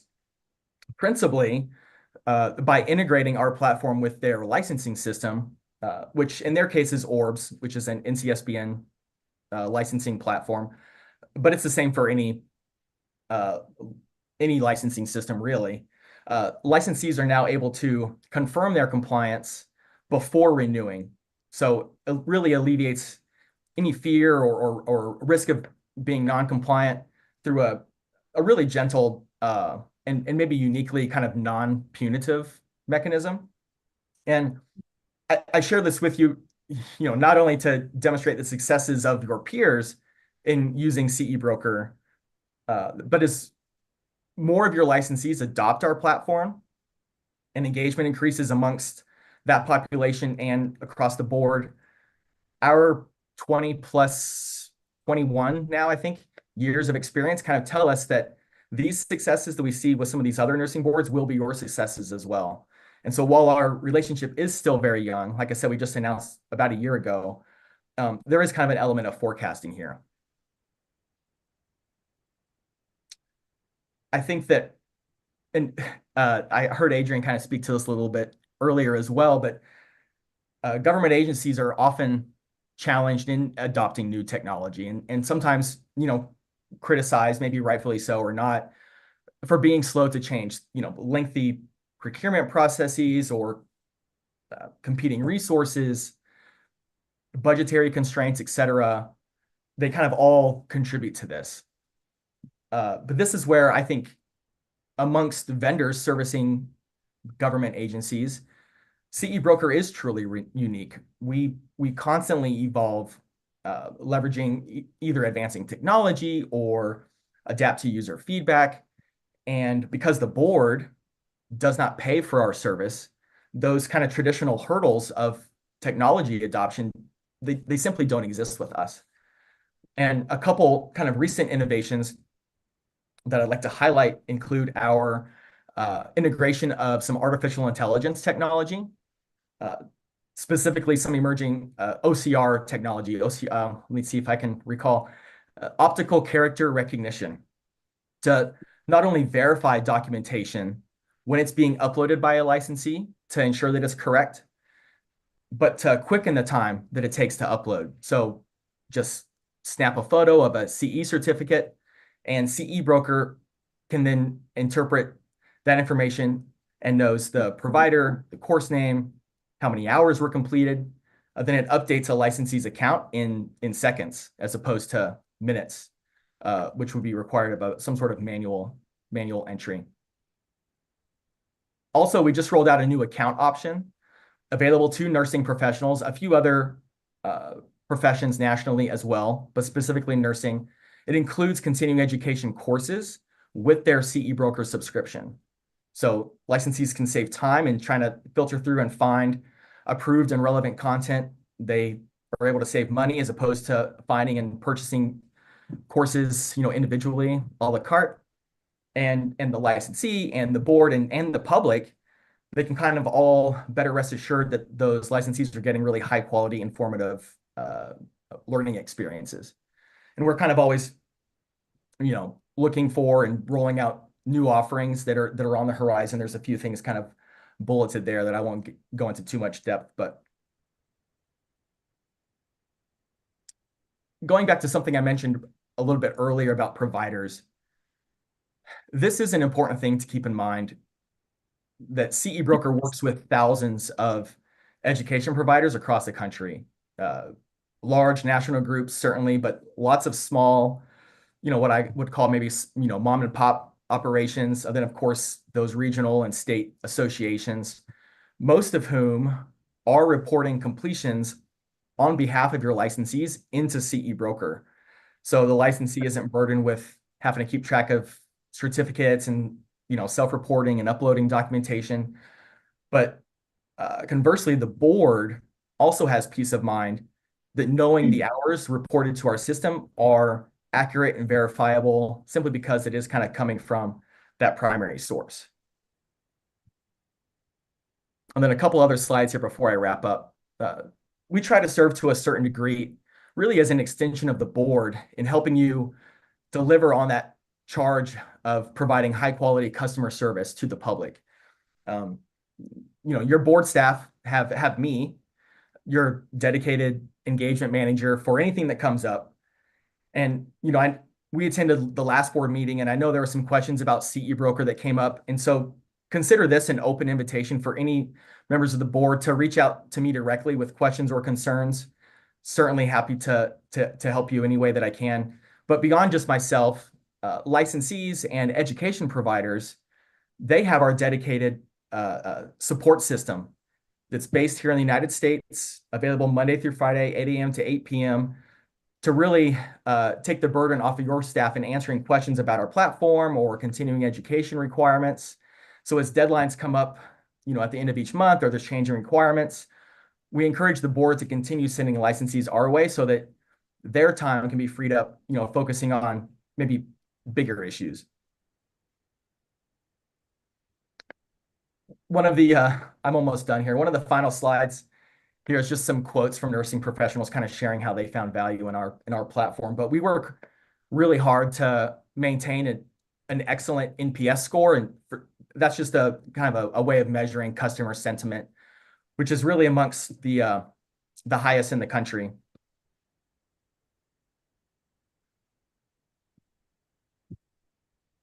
But I just wanted to make it clear that, we are honored to serve you and nursing professionals in Kansas.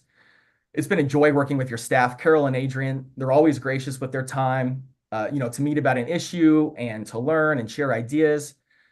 And, honestly, your staff is superb. It's, I know, as evidenced by the Regulatory Excellence Award y'all received last year at NCSBN, and I didn't get to attend this year, but it sounds like Adrian did an excellent job on the debate stage at this year's meeting. So you all know how good your staff is. But we look forward to, what the next year and beyond brings in helping us contribute to the work and goals of the board. So I think I'm right at time. If anyone has a couple questions, maybe we can allow an additional minute or two to address those if anyone has anything.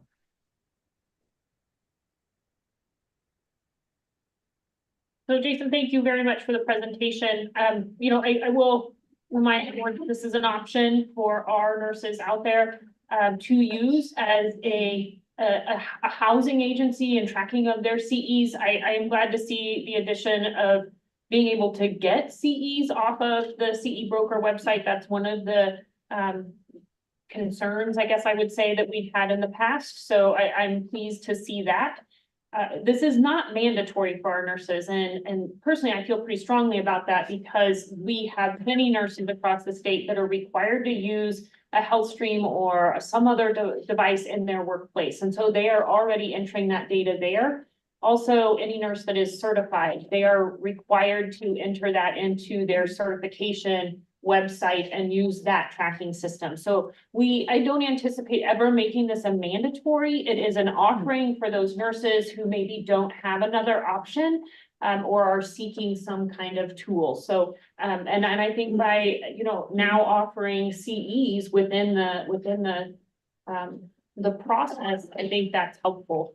But I appreciate the information, Jason. I know there's lots of times requests from some of our partners to have an email list of all of our licensees, and that is something that we protect very heavily. We do not give that out to any vendor because I don't ever want to be advertising from the State Board of Nursing. And so they have access to this through our website, and they certainly have every option to reach out to CE broker if we have a licensee interested in that. But that's the position that we've kind of taken, and I appreciate the updates. It's really nice to see those additional CEs now available on your tool, Jason. So thanks for doing that. Any other comments from the board? Okay. Thank you, Jason. Appreciate your time. Thanks for being here with us. Thanks, y'all. Take care. Okay, let's see, 11. I think lunch is gonna be around 11:30. I think so. It's not here yet. I was gonna go Okay. check real quick and see. That's just, why don't,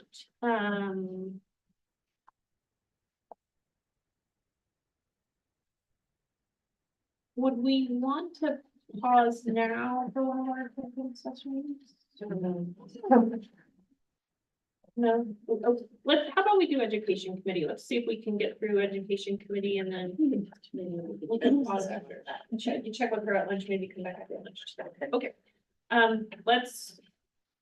we'll start our committee reports. I hand the meeting over to you. Sure, for education committee. So I will give just a brief update. We did have 2 schools come forward and you'll hear that in these motions. To submit initial programs for the LMHT program, LMHT programs, which I think is very exciting, the licensed mental health technicians.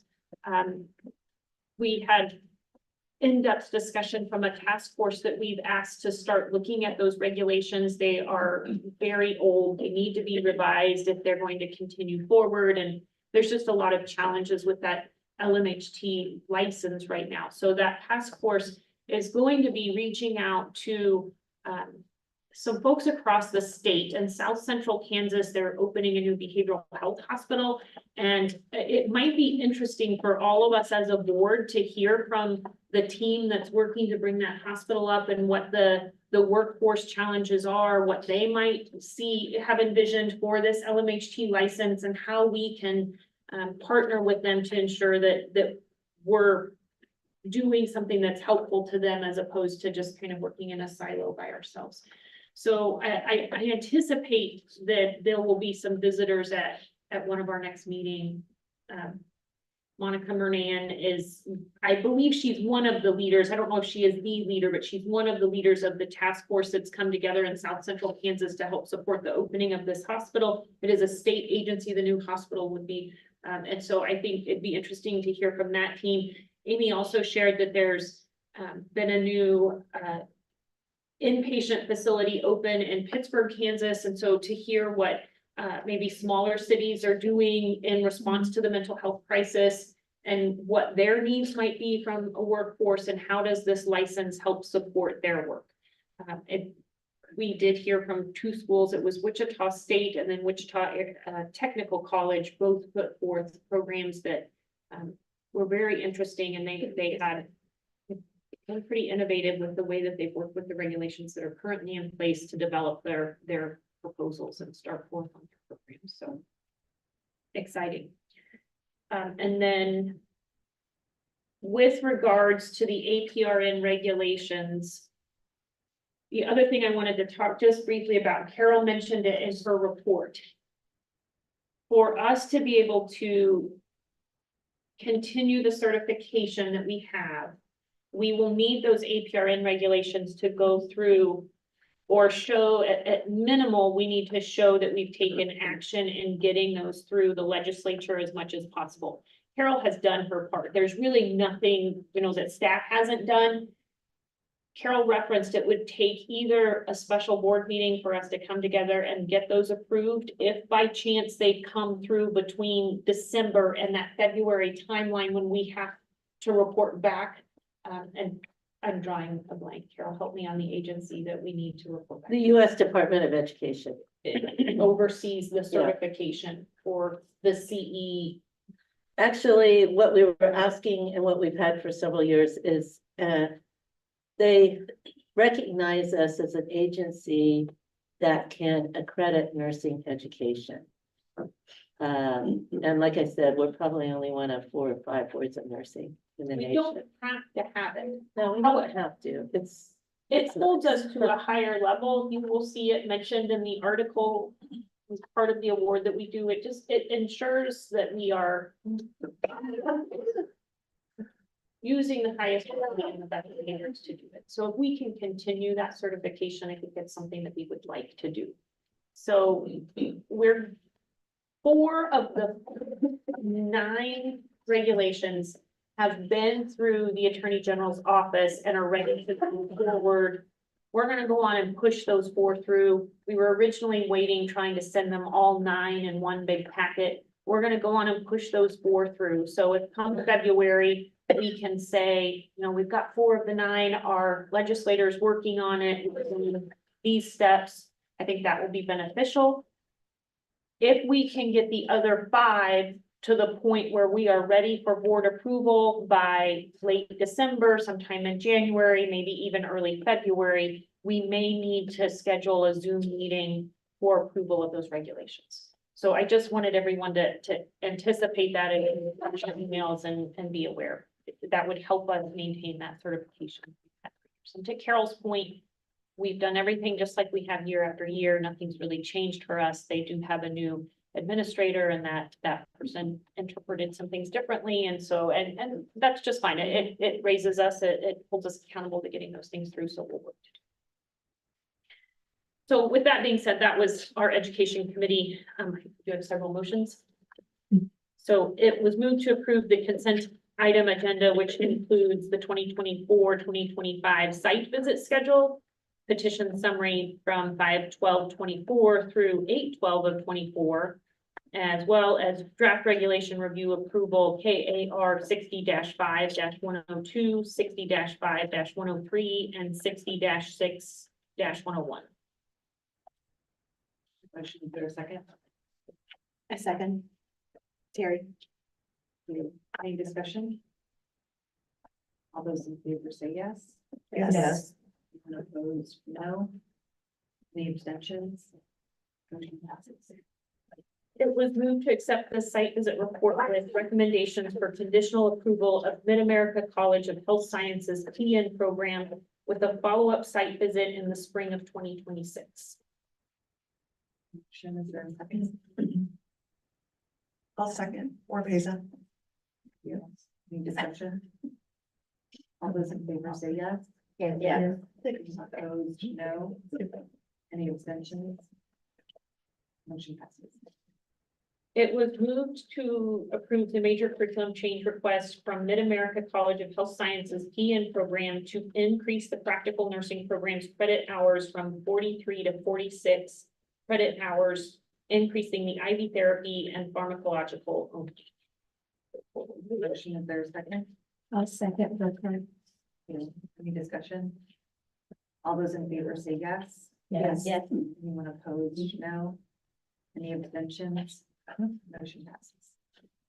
It was moved to approve the major curriculum change request from Flint Hills Technical College PN program to remove NSG 207 assessment, the technical component, and remove NSG 208 role development selection. Give a motion, is there a second? Second, Terry. Any discussion? All those in favor say yes. Yes. Anyone opposed, no. Any abstentions? Motion passes. It was moved to approve the major curriculum change request from Wichita State University to add an additional 20 seats per year in the BSN traditional program on the Wichita campus. Motion, is there a second? Second, sure. Any discussion? All those in favor say yes. Yes. Anyone opposed? No. Any abstentions? Motion passes. It was moved to approve the major curriculum change request from Johnson County Community College ADN LPN to RN Bridge Program to Tech NURS 155 course, transitional concepts of the PN to the RN role in a hybrid format. We have a motion. Is there a second? Second, please. Any discussion? All those in favor say yes. Yes. Anyone opposed? No. Any abstentions? It was moved to approve the initial application from WSU Tech for a licensed mental health technician program with a site visit to occur before admitting students in the fall of 2025. A motion, is there a second? Go ahead, Amy. Thank you. Any discussion? All those in favor say yes. Yes. Yes. Anyone opposed, no. Any abstentions? It was moved to approve the initial application for a licensed mental health technician program from Wichita State University. Motion, is there a second? I'll second, or Pesa. You want any discussion? I would just add to that, there's not a site visit on that because they are using courses that they are already offering and that have been visited. And so then they are just combining those courses into their program for the license. So. Any discussion? All those in favor say yes. Yes. Anyone opposed? No. Any abstentions? Motion carries. It was moved to approve the initial application for an ADN LP and RN Bridge program with Fern University Institute of Technology with a site visit prior to fall of 2025. Give a motion, is there a second? Second it, please. Okay, any discussion? All those in favor say yes. Yes. Yes. Anyone opposed? Any abstentions? Motion. That concludes my. Okay, how about investigative committee? Can we delay that till I ask Linda what I'm supposed to do on here? It's my first time doing these. Okay, we'll come back to that. Was there anything that we need to do? I didn't see. it. We didn't have any. Okay, so we already discussed the part of the, where we needed assistance. So I think. You're good, okay. Okay, Andrea, any? Sure. any- We have fairly brief, meeting. But we do have some motions, based on where we sit for our regulation review and then, provider. So. We move to approve the consent item agenda, which includes IOA statistical report, single providers approved by May of 2024 to August of 2024, provider relinquishments, and KAR 60-16-101, 60-16-103, and 60-16-104 final comment review. Motion under second, Second, Char. any discussion? All in favor signify by saying yes. Yes. Any opposed signify by saying no. Any abstentions? Motion carries. It was moved to approve the long-term provider 5-year renewal application from Kansas Coalition Against Sexual and Domestic Violence, LT 0291-0914. We have a motion, is there a second? Second, Burkhardt. Any discussion? All in favor signify by saying yes. Yes. Any opposed signify by saying no. Any abstentions? Motion carries.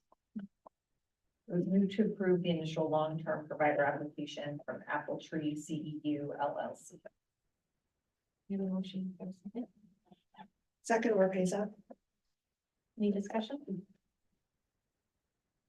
All those in favor signify by saying yes. Yes. Any opposed signify by saying no. Motion carries. That's all. Thank you. Okay, Melissa? Okay, thank you, Madam Chair. You've listed some of the things from Education Committee that kind of incorporates with the APRN committee that we discussed as well. We have a new appointee, Tracy Clark, that will start December 2024 for K-Trax. And then we're still unfortunately one nurse midwife short. We have 3 out of the 4 though, so we're gonna be following up with that as well to hopefully finish regulations. And we're getting through our revocations or non-revocations, and hopefully we'll be wrapping that up here in December. And then I have one motion. And I move to approve the consent item agenda, which include APRN programs approved for licensure and the final review of KAR 60-11-106, 60-13-102, 103, 104, 110, 111, 112, and 113. We have a motion first.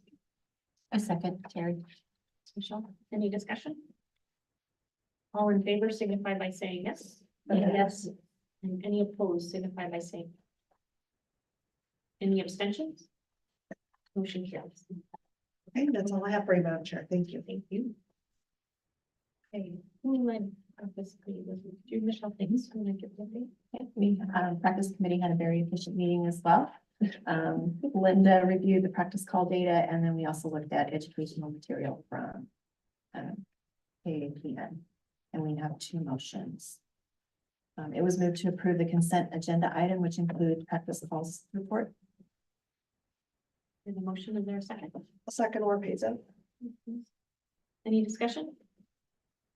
All in favor signify by saying yes. Yes. Any opposed signify by saying no. Any abstentions? Motion carries.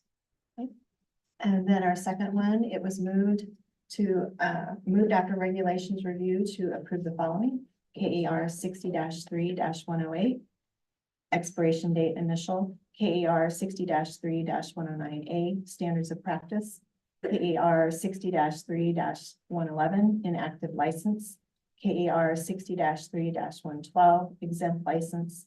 KAR 60-3-113, report of certain misdemeanor convictions. KAR 60-3-114, completion of a refresher course. Is that a motion? Is there a second? I second. Thanks, Amy. Any discussion? All in favor signify by saying yes. Yes.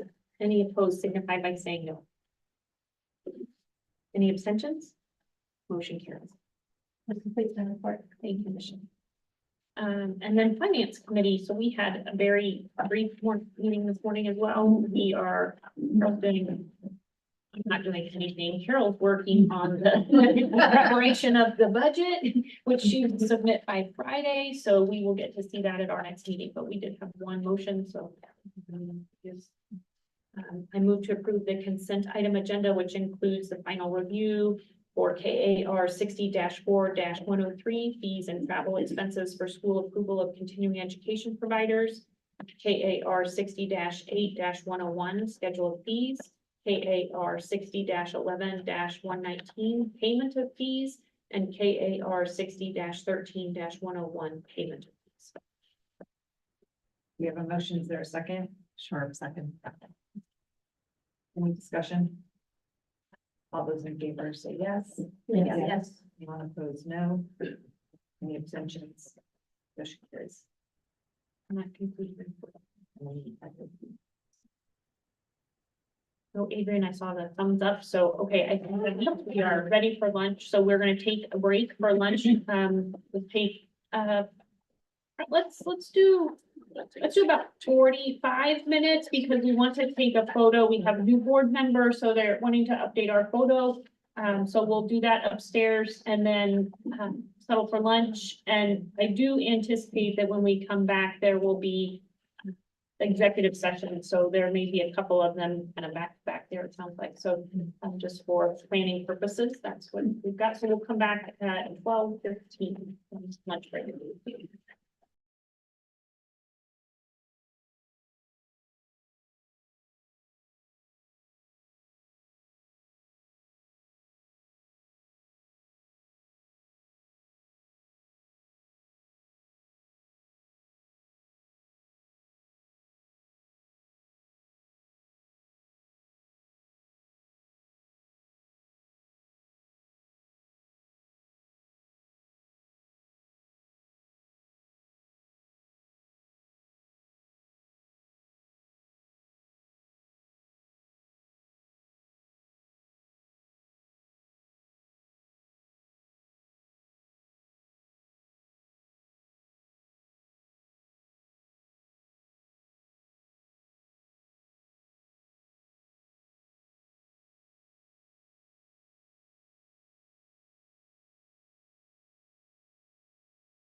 Okay, so we will reconvene the September meeting of the Kansas State Board of Nursing.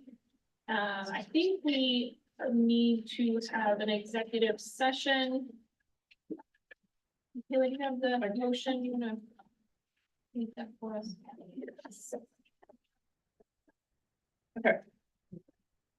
Pursuant to KSA 75-4319B2, I move that the board recess into executive session for 30 minutes and reconvene at 12:46 PM.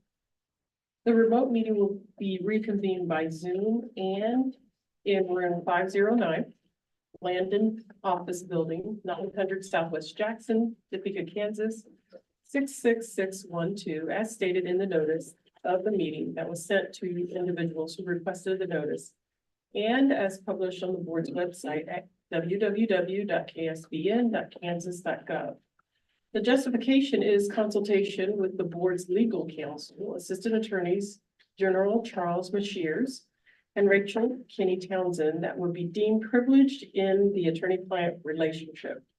The subject matter to be discussed in the executive session concerns legal issues related to internal procedures and statutory compliance. The board's executive administrator, Carol Moreland, is included as the client. We have a motion. Is there a second? Adrian Goldsmith, board member second. Thanks, Adri. Any discussion? All in favor signify by saying yes. Yeah. Any opposed signify by saying no. Motion carries. We're gonna go in that room.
Thank you, Colton. I appreciate that.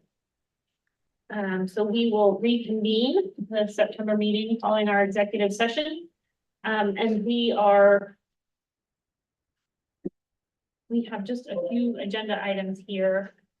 Let's work through. So, our regulation review, it's following the CE broker. I can't even be on the last page. Is that page 46? It's on page.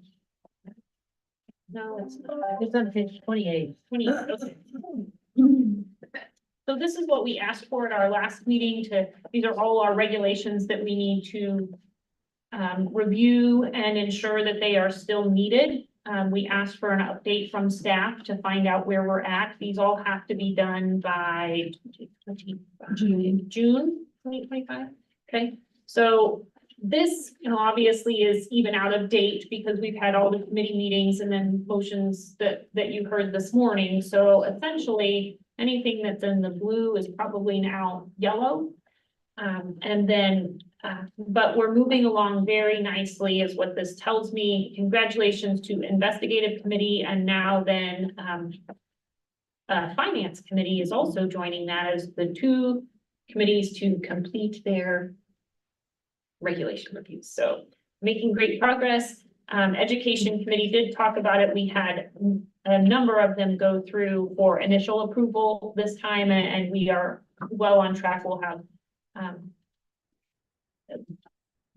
smaller numbers in our next two committee meetings to finish up our stash of them. And then APRN committee is moving along well. And I know practice committee, I've heard from some of those participants that I know they're actively reviewing. So halfway done. Perfect.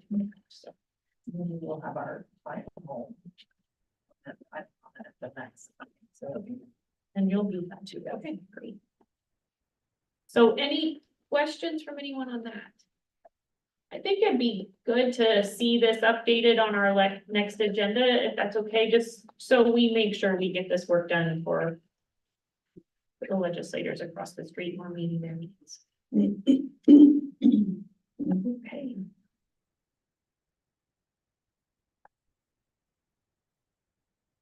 And then KSBN articles revision update.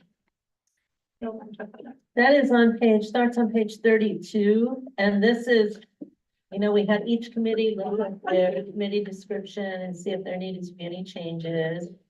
And we brought this back as they did it. So this is incorporating all of those changes. So this would be the final copy unless there's something else you want to change. If we look at it on a yearly basis, and this one would be done unless there's something else you want changed in it.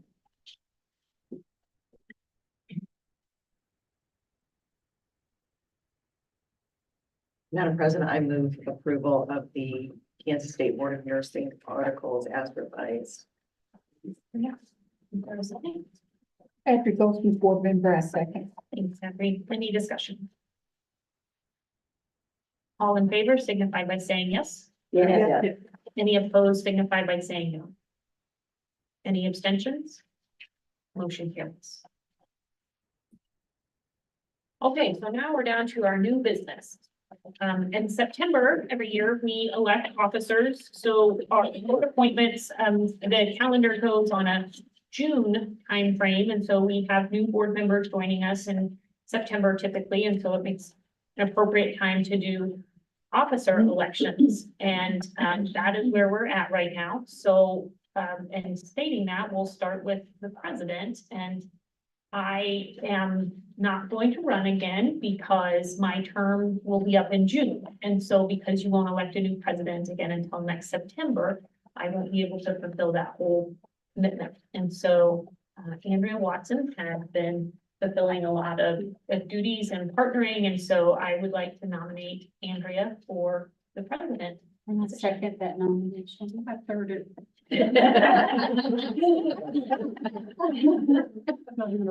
So with that, is there any discussion?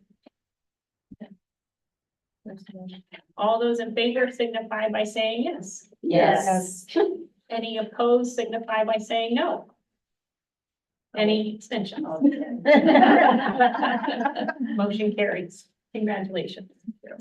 And so, with that,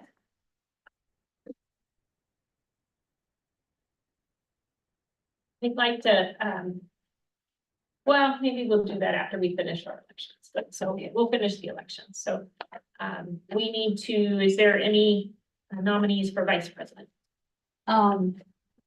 Juliana, the vice president, to assist the president in the changeover. I'll second that. Did I say that right? Yeah, I might just add, I mean, she could do that as the past president, because like she said, she goes off in June, so there would be a period from June So we need until another, September that you wouldn't have anybody in that role if okay, so we she need, wasn't able to. That's all I'm saying. I mean, I'm not telling you what to do, but just something to think about, because Juliana, as past president, she can assist with she can that. assist, Okay. yeah, as like an Well, advisor or something. Then for vice president, if that's the case. She's been secretary, that's. I second that. Thank you. There, Abby. Thank you. Thank you. Do I have to read it? You just did. Oh, sorry. We have a motion. Do we have a second? Terry, I Yeah. second it. Second, and any discussion? All in favor signify by saying yes. Yes. Any opposed signify by saying no. Motion carries. Okay, congratulations. Yes. Okay, let's do secretary. Are any nominations?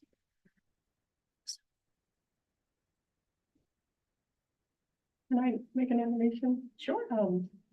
Michelle has been like a wonderful addition to the board. And I see her going a lot of places, just like Adri saw in me, so I know. I don't know you that well, but I just feel like. Second, Okay, we have a motion and a second. Any discussion?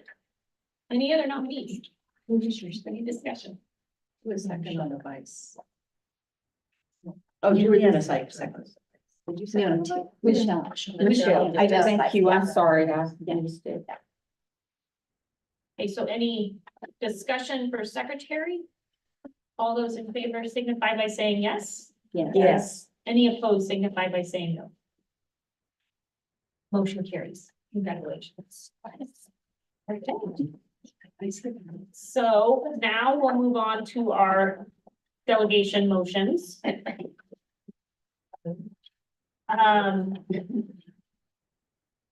Okay, start handing them out? Yeah, These have to stay in this order, so that's why you do not have them laying there. One to be in charge of making sure they're in the right order.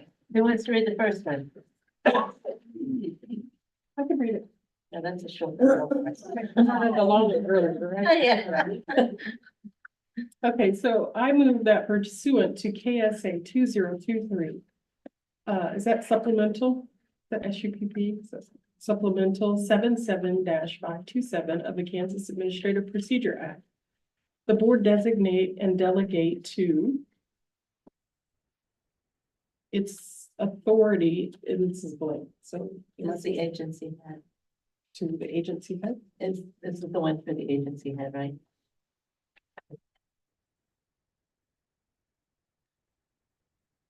Yeah, authority is agency head, and that's. so that would be The president, that one we need. Andrea. Do you want it to the position or to the name? That one. Okay. Correct. Okay, so let me start over. I move that pursuant to KSA 2023 supplemental 77-527 of the Kansas Administrative Procedure Act. The board designate and delegate to Andrea Watson its authority as agency head to review, decide, and issue any orders concerning petitions for review, petitions for reconsideration, and motions for stay filed with the board, and taking any other action related thereto until further action by the board. Second, Charlotte. Any discussion? All those in favor signify by saying yes. Yes. Any opposed signify by saying no. Any abstentions? Motion carries. Next one, this is the backup. Who wants it?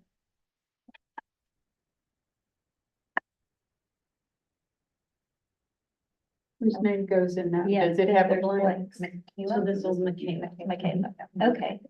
Madam Chair, I move that Michaela Heiston be unable to serve as agency head, the board designate. Oh, so. No, that would be Oh, I'm Andrea sorry. first. Then, There you go. sorry. Madam Chair, let me amend that. I move that Andrea Watson be unable to serve as agency head, the board designate Michaela Heiston to serve as the alternate agency head. And in such circumstances, the board delegate Michaela Heiston its authority pursuant to KSA 2023 77-527 of the Kansas Administrative Procedure Act to review, decide, and issue any orders concerning petitions for review, petitions for consideration, and motions for stay filed with the board, and taking any other action related thereto until further action by the board. You have a motion. Is there a second? Andrew Grossman, board member second. Any discussion? All those in favor signify by saying yes. Yeah. Any opposed signify by saying no. Any abstentions? Abstains. Okay. Motion carries. And grabs, I'll do it. You have to fill in the minute. No, you don't fill any. You got it. Madam President, I move that the board designate and delegate to the chair of the investigative committee the board's authority to, number one, make a reasonable grounds determination pursuant to KSA 65-1120B and amendments thereto of the Kansas Nurse Practice Act regarding matters that have been recommended for emergency proceedings by staff or council. And number two, act as presiding officer pursuant to KSA 77-514G and 77-551A and C and amendments thereto of the Kansas Administrative Procedures Act to conduct emergency proceedings and issue an order as required by KSA 77-536 on all matters that are being or have been investigated for any alleged violation of or compliance with the Kansas Nurse Practice Act or regulations adopted thereunder, unless the chair of the investigative committee determines the emergency proceeding should be conducted and decided by the investigative committee. Andrew Grossman, board member, I second. Any discussion? All those in favor signify by saying yes. Yes. Any opposed signify by saying no. Any abstentions? Yeah. Motion carries. 27. This is 27. Okay, who wants the next one? I had to confer with Jill because you have to have motion numbers on this one, so I had to fill it in. Sorry.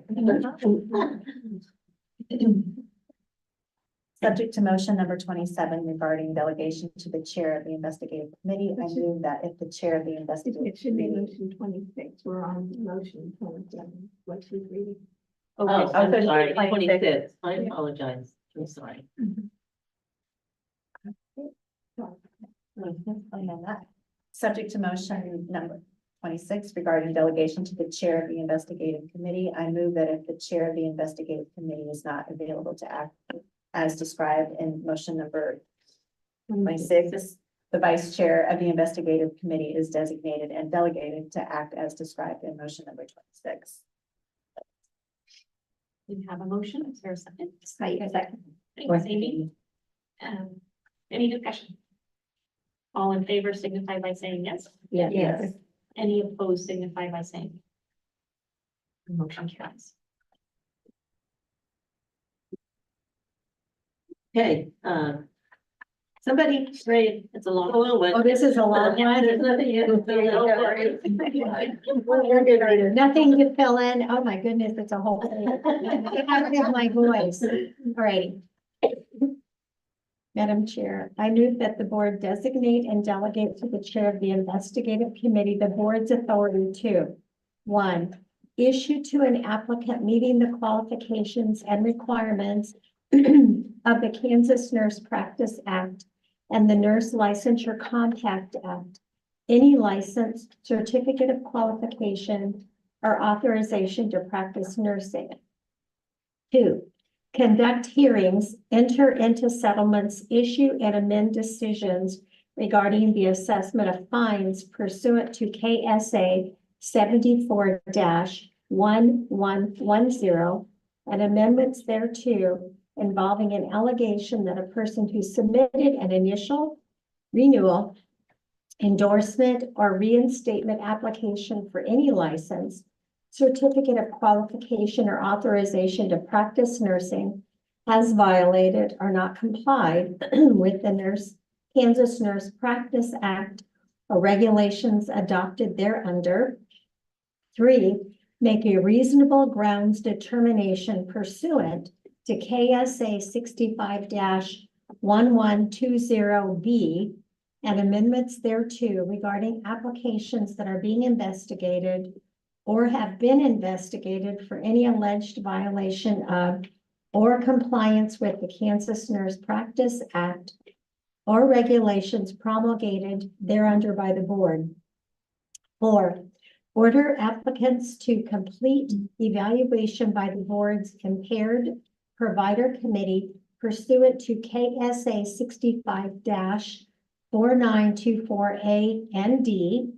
5, act as presiding officer pursuant to KSA 77-514G and 77-551A and C and amendments thereto of the Kansas Administrative Procedures Act to review, decide, issue, and amend any orders on matters involving all applications for their initial renewal, endorsement, or reinstatement for any license, certificate of qualification, or authorization to practice nursing that have been investigated for any alleged violation or compliance with the Kansas Nurse Practice Act or regulations adopted thereunder.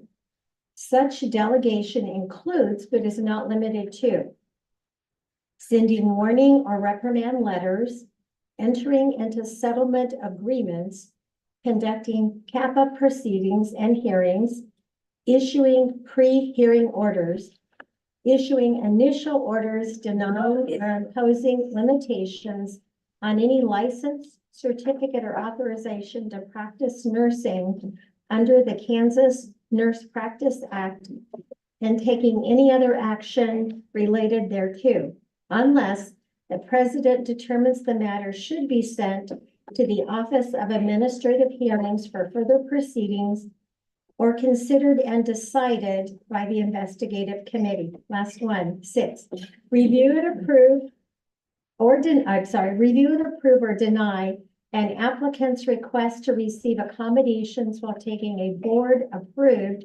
nurse licensure exam or the NCLEX exam. We have a motion.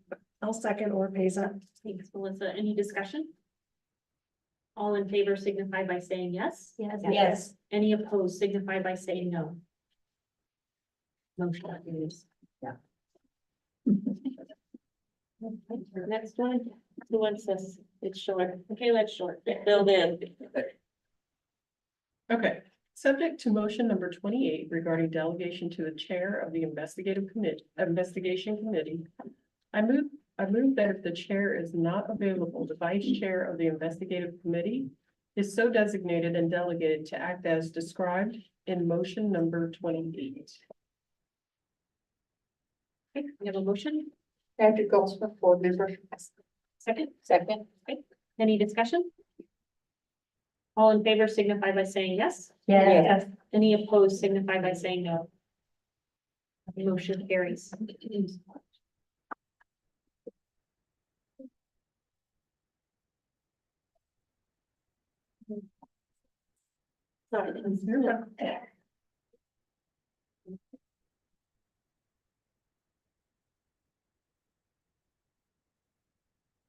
Okay,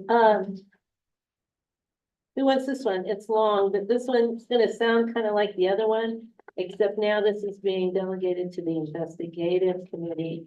And it has two different motion numbers because one of them is delegation of applications, which you kind of just did, and then the other one is delegation of emergency procedures, and that was a prior one. So I think I have it right, that.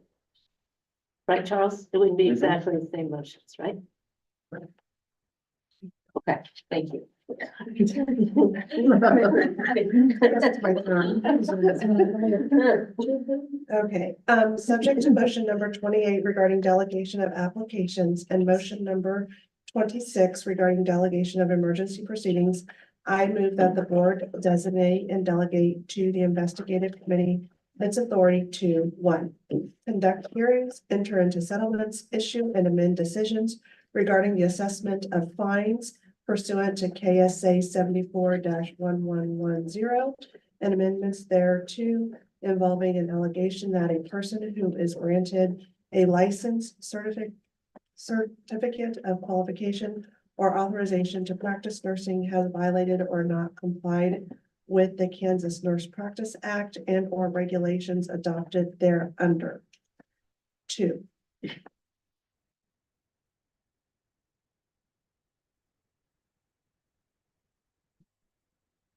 oh, am I okay?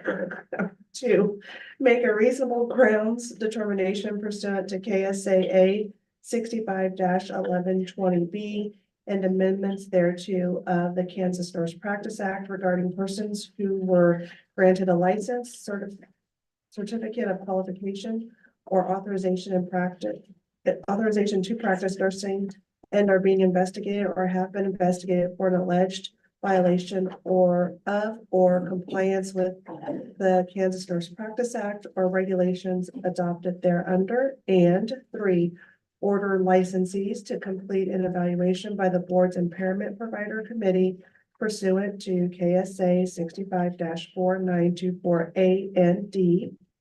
4, act as presiding officer pursuant to KSA 2018 supplemental 77-54G and 77-551A and C and amendments thereto of the Kansas Administrative Procedures Act to review, decide, issue, and amend any orders on all matters that have been investigated for any alleged violations of or compliance with the Kansas Nurse Practice Act or regulations adopted thereunder. Such delegations include, but is not limited to, sending warning or reprimand letters, entering into settlement agreements, conducting reviews, proceedings, and hearings, issuing pre-hearing orders, issuing initial orders that censure, revoke, limit, or suspend any license, certificate or authorization to practice nursing under the Kansas Nurse Practice Act, and taking any other action related thereto unless the investigative committee determines that the matter should be sent to the Office of Administrative Hearings for conducting further proceedings and issuing an initial order or considered and decided by the board. Okay, we have a motion. Right. Thanks, Amy. Any discussion? All in favor signify by saying yes. Yes. Any opposed signify by saying no. Motion carries. There's a short one. There's no motion number on that, but you're gonna have to fill in a position. Like vice chair. Because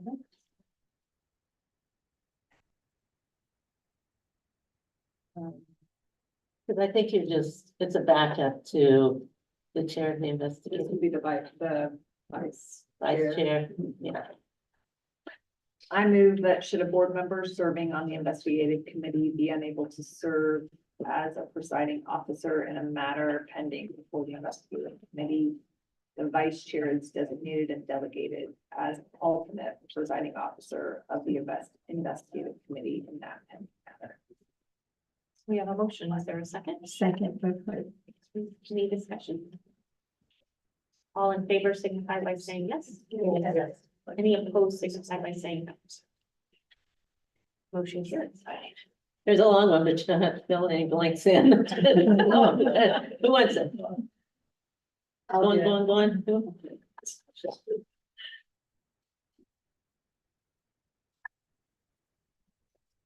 Oh my goodness. Told ya.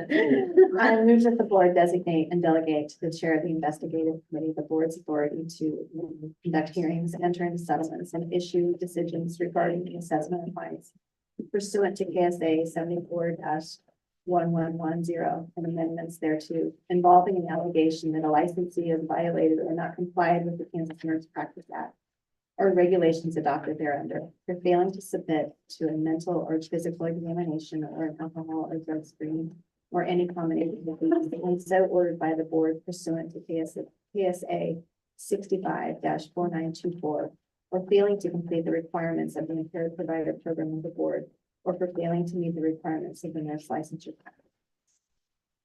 Number 2, make a reasonable grounds determination pursuant to KSA 65-1120B and amendments thereto regarding licensees that are being investigated or have been investigated for failing to submit to a mental or physical examination or an alcohol or drug screen or any combination of these when so ordered by the board pursuant to KSA 65-4924, or failing to complete the requirements of the impaired provider program of the board, or for failing to meet the requirements of the nurse licensure compact. And 3, act as presiding officer pursuant to KSA 77-514G and 77-551A and C amendments thereto of Kansas Administrative Procedures Act to review, decide, and issue any orders on matters involving all licensees that have been investigated for any alleged violation or of non-compliance with the Kansas Nurse Practice Act or regulations adopted thereunder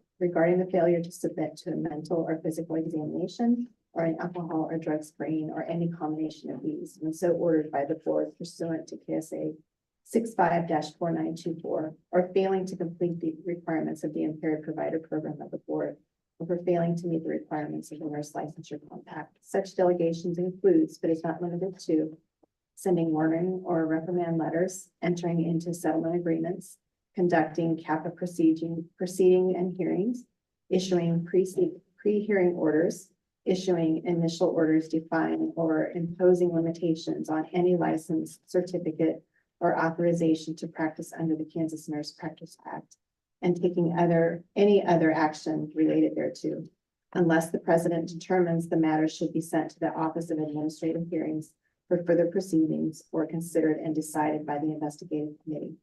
Number 4, make referrals, cause evaluations, or grant requests for restrictions pursuant to KSA 65-4924. And finally, review and approve, deny requests from the board's impaired provider committee to approve a change in a licensee's program participation or requirements for the program. We have a motion. I'll second, or Pesa. So any discussion? All those in favor signify by saying yes. Yeah. Any opposed signify by saying no. Motion carries. Very short, sweet, and to the point. Who wants it? Go for it. Somebody. Melissa.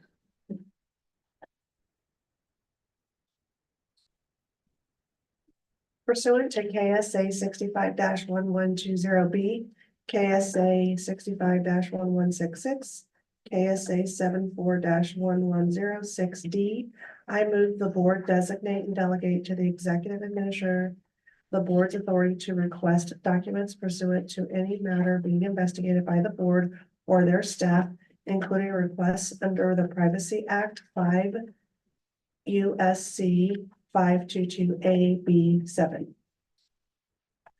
So we have a motion. Second. Brenda, thank you. Second. Any discussion? All in favor signify by saying yes. Yeah. Any opposed signify by saying no. Motion carries. All right. Thank you. Those are all of our delegation motions. So we have, just a couple of things left. We have one more executive session. How about we take that now? I think there is a motion for that, and we need 30 minutes for this. 40 minutes? 40 minutes for this one. Okay. I'll fill that in. We need a little break first. What do you? Wanna go to We're gonna, let's take A very quick. let's take a 5-minute break. We'll come back at 1:20 and then we'll reopen and make our motion for. Okay. I can ask them, what do I do, but people will tell me. So it's gonna be-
We are reconvening after our break, so Akila, I think you have a motion for us.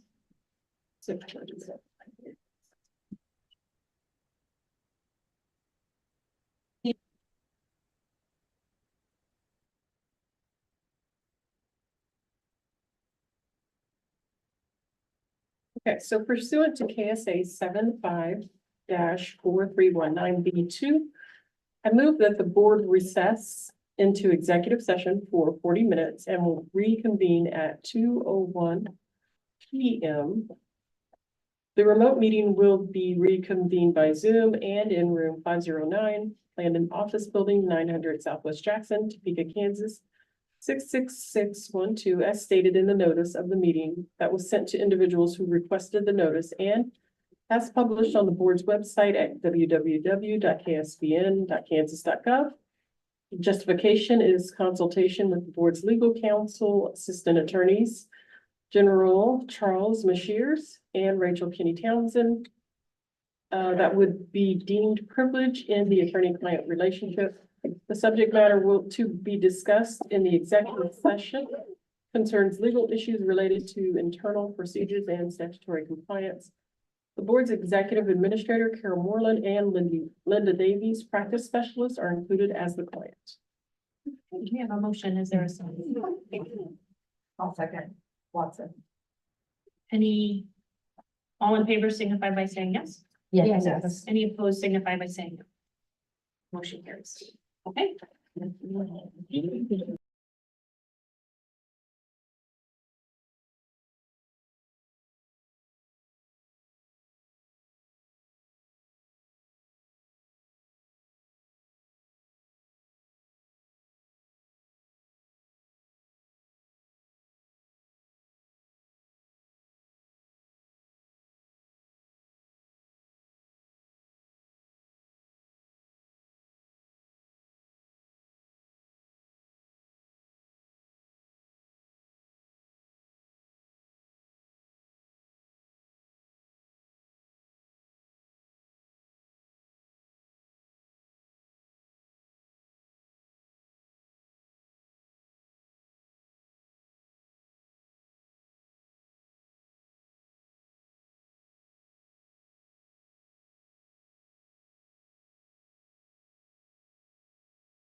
You, Colton.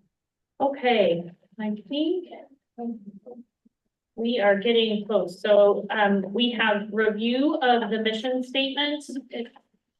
On page 46. So I've heard it a couple times today. Just review it on a yearly basis, so that's. We have a motion. Can I make the motion then? Do you guys have a motion? I do. Yeah, okay. Okay, I move to make no changes to the Kansas State Board of Nursing mission statement. The current mission statement reads, the mission of the Kansas State Board of Nursing is to assure that the citizens of Kansas safe and competent practice by nurses and mental health technicians is to assure the citizens of Kansas safe and competent practice by nurses and mental health technicians. You have a motion? Second. Thanks, Ruth. Any discussion? All in favor signify by saying yes. Yes. Any opposed signify by saying no. Motion carries. Okay, so for our agenda in December, we would like to review the regulations that we're auditing, and that update on that. We talked a little bit about possibly having someone from National Council to come and talk about midwife, that's what it was. Sorry, thank you. I was missing my topic. So, I apologize. Oh, both. okay. You want someone to come and talk? Well, it either maybe go through practice committee and then come here in December. I do like whether that's National Council or whether it's staff getting some more information, bringing that forth. Either way, I think is fine. I think it would be interesting to see what the discussion is across. Am I combining topics here?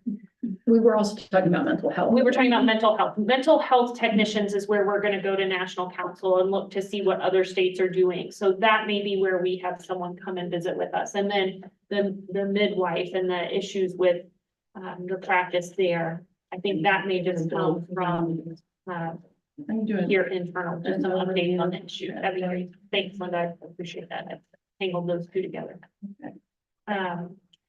Other agenda items though.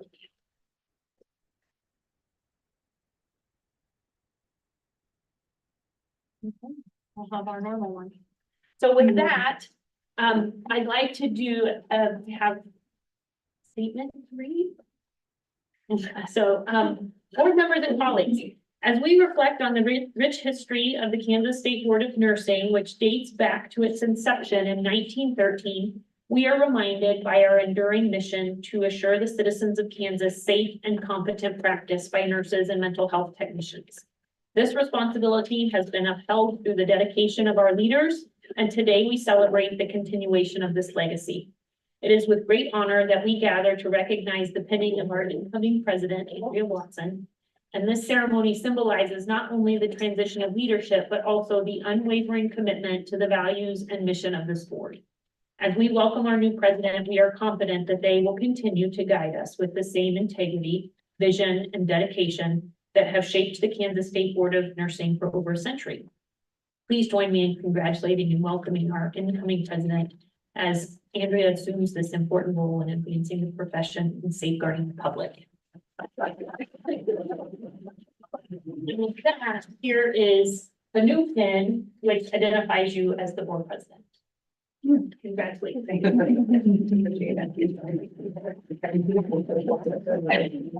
So, one last order of business, then before we leave, I do want to extend a very heartfelt thank you to Colton. Colton is the magic man behind the work, if you will. Nobody really gets to see him very often, but he's the one that keeps all of our electronics working, functioning. He responds to the requests when we call him. He will be the one who has to help us figure out that the last row in this room can hear, I know, and Colton does all of these phenomenal things from afar, but he takes very good care of us. He's incredibly responsive. When you need him and you call, he responds immediately. So thank you, Colton. We really appreciate what you do for us. Yes, we do. Happy to help. All right, and with no other business, we will adjourn the September meeting of the Kansas State Board of Nursing. So thank you.